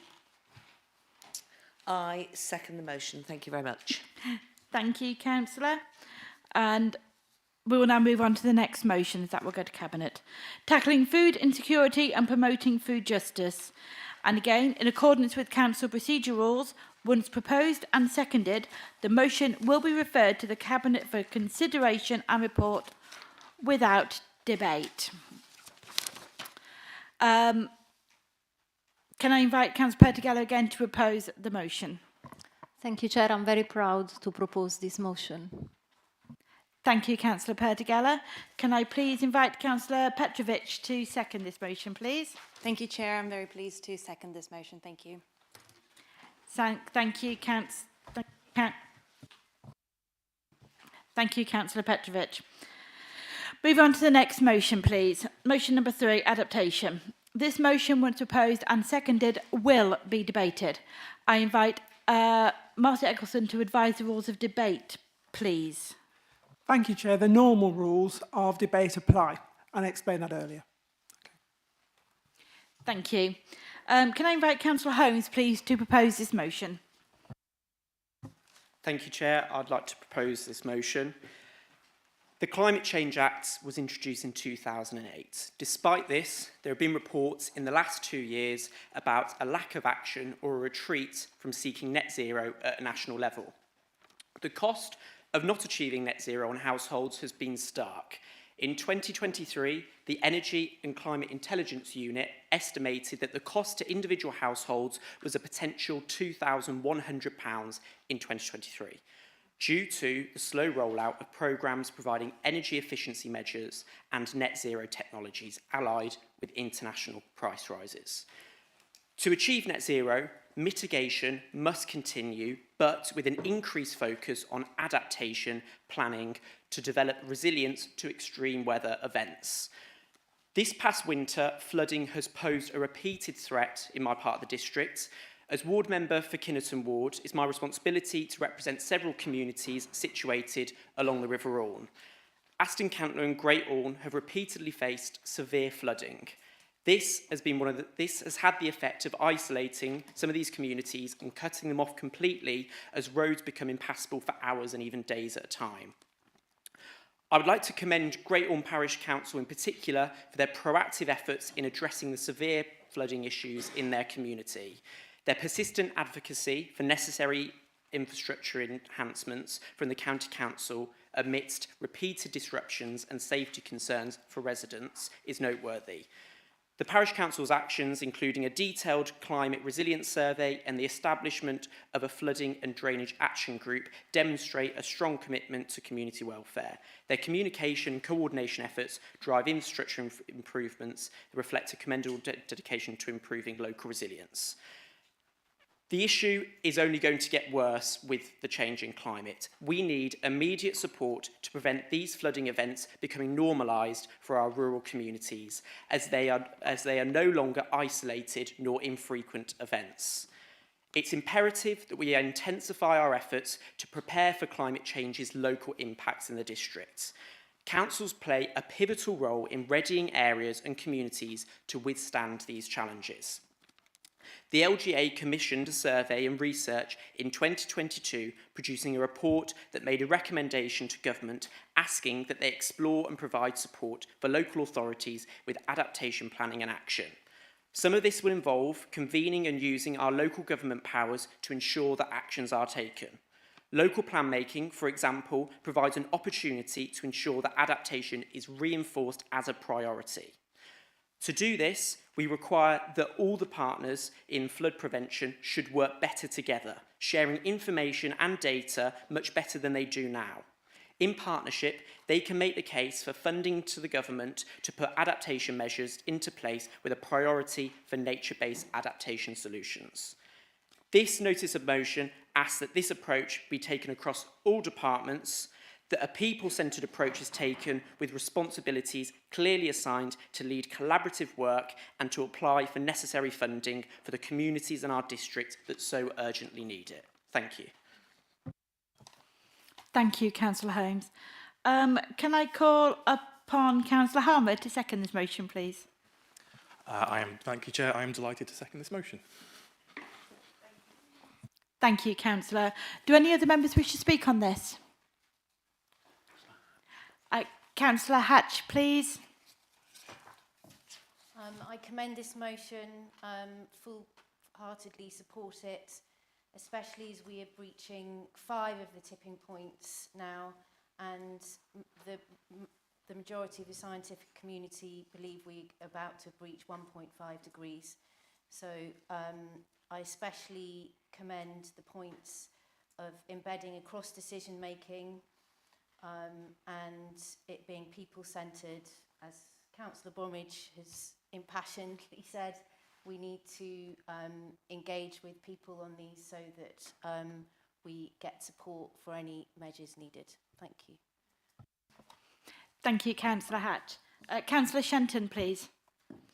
Thank you, Chair. Whilst in principle, I don't disagree with the comments. I mean, and you're quite right. I mean, the Paris Agreement in 2015 put a limit of 1.5 degrees. We are going to sail past that. There is no question about that.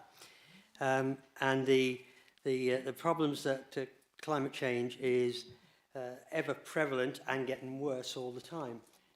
However, what I am surprised about is that we have a climate change panel specifically to look at these sort of motions and to look at these sort of issues. Is it the case that councillors Holmes and Harmer have no faith in that climate change panel because that's the route it should have gone? And if, in addition, in the climate change action plan, there is already an objective for adaptation, because it was an objective I put in there because I was aware 3-4 years ago that we had to learn to adapt. So surely this should be going through the climate change panel, who can debate it. It then goes on to OSC, who can scrutinise it, and then it comes to Cabinet, and if there's a material change, a policy change, then to Council. I feel that this, whilst I don't disagree with what Councillor Holmes is saying, I do think it's in the wrong forum. It should go through the climate change panel, not here. So I would propose an amendment that it's referred to the climate change panel where it's discussed properly. Because as far as I'm aware, the climate change panel, I've been advised, hasn't discussed the refresh of the climate change action plan, which Councillor Curtis mentioned back in October, was going to happen forthwith, and I'm aware that that hasn't happened. I feel that this is exactly the sort of thing that the climate change panel was set up to deal with. Thank you, Councillor Shenton. Are you proposing an amendment to this, please? I am. I'm proposing that this should be referred to the climate change panel for further consideration by the leader, by the deputy chair, Councillor Pertigella, of the climate change panel, and the climate change panel, and they should then advise come forward to OSC, who will scrutinise it. This is the correct route. Thank you. A monitoring officer would like to add a word in, please. Thank you, Chair. I've just looked at the wording within the terms of reference around climate change in the panel, and I just want to make that clear for the Council to hear. The panel is an advisory group designed to bring together identified members of the Council to support the development of strategic policies and action plans in response to the Council's declaration of a climate emergency. It then goes on to detail some of the objectives, but it is an advisory group in the first instance. It's not an executive decision-making body. Thank you. Hearing that advice, do you have a seconder for your amendment, please? Councillor Hogan, are you wishing to second the amendment? I will second the amendment, but I also wish to retain the right to speak upon this matter as well. Thank you. Thank you. Right, we'll now debate the amendment, please. Any members wish to speak on the amendment put forward by Councillor Shenton? Sorry, Councillor Pertigella, they want to wish to debate on the amendment, not on the original motion. Can I then also speak on the original motion? Yes, you can. Okay, yes. So, as Vice Chair of the Climate Change Panel, I actually welcome the motion to be debated here in the full chambers. As again, the climate change is an advisory body, is not a decision making, and we urgently need to debate adaptation. Then you tell us as councillors, what we need to do in our, in our climate change plan. We do have adaptation there, but I think it's important that all councillors debate the motion. And Councillor Shenton, we had this debate last year as well, when we were submitting climate change related motions for all councillors to debate, and you rejected it just because you didn't like, you wanted the climate change panel to debate it. This is really important. Not all the councillors are part of the climate change panel. The climate change panel will get the decisions from this chamber, and we will carry it out. So yes, I will oppose the amendment. Right, thank you. Any councillors wish to speak on this amendment? Sorry, Councillor Juned, please. Yes, the climate change panel is very valuable, but it is an advisory group. So in a way, referring it to the climate change panel delays making a decision, because what it does is that it has to go to the climate change panel, has to be debated there, then it has to come back to council. This is a policy change that will go across all departments of the district council, not just those that are dealing with climate change per se. It's all across whether it's in planning, whether it's in environmental health, all across all departments. And I think it's something that we need to kind of get to grips with.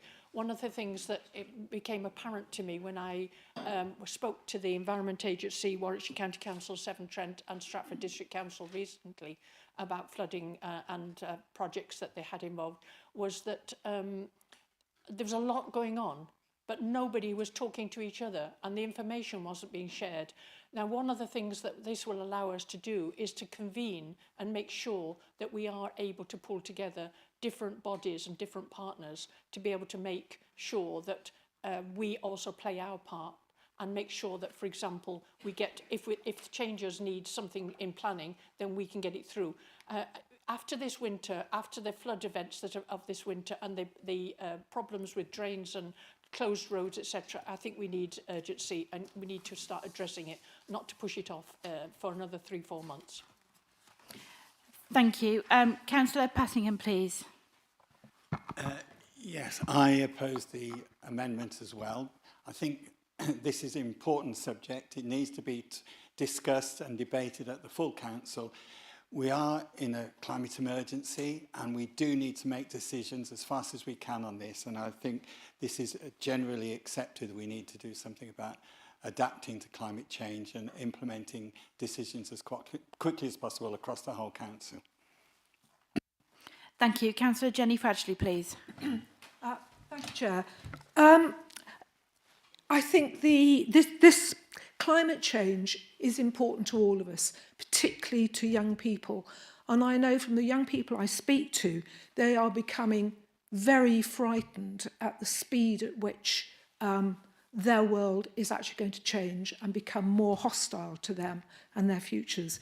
And I think a motion like this, where it comes to the whole council, where we all have responsibility, is very important that we push its journey forward as quickly as possible. We've got to give some hope to the next generation. Thank you. Councillor Parker, please. Sorry, yes, very briefly, I want to just say the same point again. I mean, I support this motion, obviously, but I reflect on the fact that this is... We are debating the amendment currently, not the original motion. Pardon, you are right. I'll keep my powder dry. Thank you, Councillor. Councillor Wally Hoggins, then, please. As seconder, you reserved your right to speak on the amendment. Very well. After consultation with Councillor Shenton, we will withdraw our amendment to this. But I would just like to add the following. I find it, I'm staggered, frankly, that so many of you voted against an increase in the allocation for improvement of flood defences across the district earlier today. Thank you. Thank you. So now we're moving on to the original notice of motion, please. I do have the list of members who have already spoken on the original amendment, and I'm going to come to the others next. Okay, with me. Councillor Pertigella, please, on the original motion. Okay, thank you. Thank you, Chair. So, yes, I I will support the motion. I think I'm very grateful to Councillors Holmes and Armour for bringing the motion to the chambers. We should be doubling efforts to reduce greenhouse gases emissions as quickly as possible, of course, to reduce risk and catastrophic episodes from these risks, but also adapt to and increase resilience to the impacts of climate change. Many adaptation options are actually good value for money, and they will save money in the short and long term to our residents too. We should be prioritizing adaptation measures at local level, including flood risk management, energy and water efficiency and conservation, and promoting active travel. Thank you. Thank you, Councillor Pettigella. Councillor Wally-Hoggins, please. No, I've said all I needed to say. Thank you. Thank you for that. Councillor Juned, please. It is really, really important that in order to be able to move forward, not only have we got to work with our communities, but we work with all the other partners, because the District Council cannot do this alone. It is, for example, to be able to really address flood risk, we have to be able to manage with all the risk management authorities, and they include the Environment Agency, the lead local flood authority, and that's the County Council, and the water and sewage companies, the Severn Trent in this case, the internal drainage boards, highways authorities. They all have to be brought together to be able to play their part. If we kind of just decide that that we're to do it alone, we won't get anywhere. We have to cooperate. It all sits under the Department for Environment, Food and Rural Affairs, which is the policy lead in this area. And we have to be able to look at how they have are funding and putting their funding. We do need to ask some questions about some of the recent problems with the Environment Agency, for example.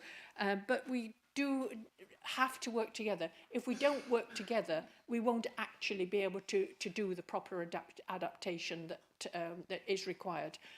So we cannot do this alone. We have to do it in concert. We can use our some of our planning powers. We can use some of the money that comes in from, for example, SIL and Section 106. We can use some of that money towards things. But we are talking here about some very big ticket items. To be able to, I was an advisor to the Environment Agency, a voluntary advisor to the Environment Agency after the 1998 floods. Was able to get money to bring up to standard the flood defences around Ulster. At that time, and we're talking here 2001, at that time, that measure alone cost £1.2 million. And that is worth a lot more, it would be a lot more now. So we've got to work with others and right across the piece if we're able to tackle this. We cannot do it alone. Thank you, Councillor Juned. Councillor Parker, your powder is dry. Feel free to ignite. Well, we are talking about flooding, so it won't be dry long, I assure you. I think Councillor Pettigella has kind of said some of what I'm going to say, but I think, forgive me for saying it again, and I say it because Councillor Juned is kind of put the fear of God in me again, that every time, and we're going to discuss this on many occasions, every time we come to council and we need money to prevent climate change, it is money well spent, because all of this money on adaptation is dead money. This is just reflecting our failure to address the issue. So better we head it off at the front and not leave it to the back and end up with dead money. Thank you. Thank you, Councillor Parker.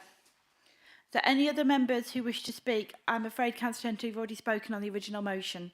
So that you have already spoken on the original motion. No, Councillor Pettigella spoke on the amendment, not on the motion. And so, yes. Any other members wish to speak on this? Councillor Passingham.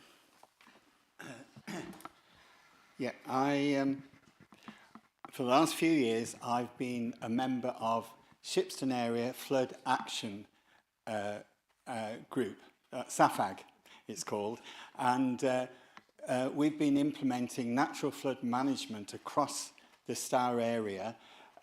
This is all happened because of the floods of 2008 and 13, was it, where Shipston got very badly affected. Since these interventions that have happened, there hasn't been any flooding at all. So they've been very successful. And during that time, there have been 800 interventions across the Stour area. The group is a voluntary group, and there are sort of helpers in most of the villages and the towns around.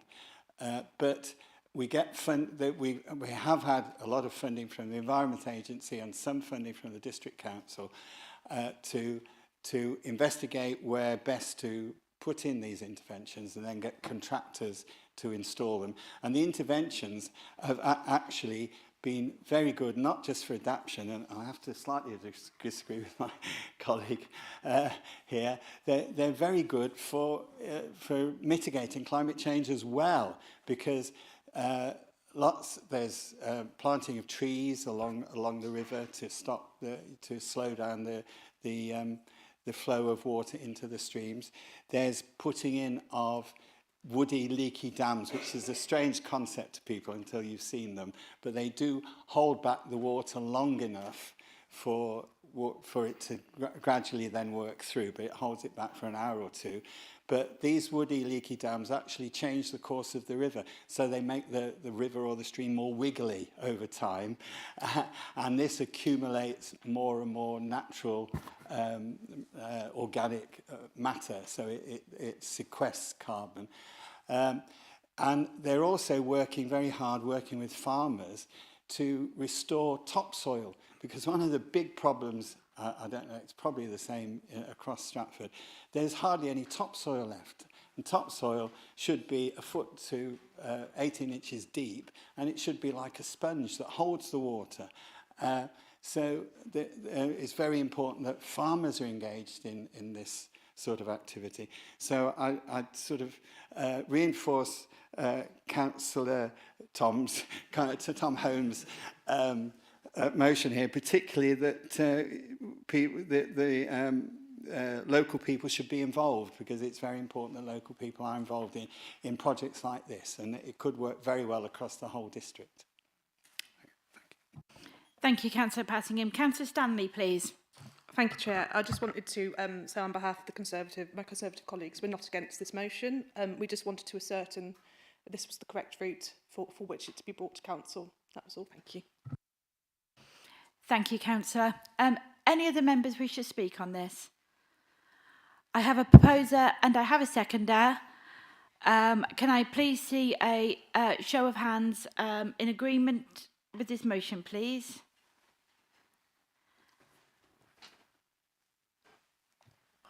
That is carried. Thank you very much. Item 20, urgent business. Oh, thank goodness for that. With the greatest of respect, councillors, 4 hours we're inside here. There are no urgent business. The next meeting of the council will take place on Monday, the 22nd of April. There being no further business. Oh, drop me careful. I declare the meeting of this council closed.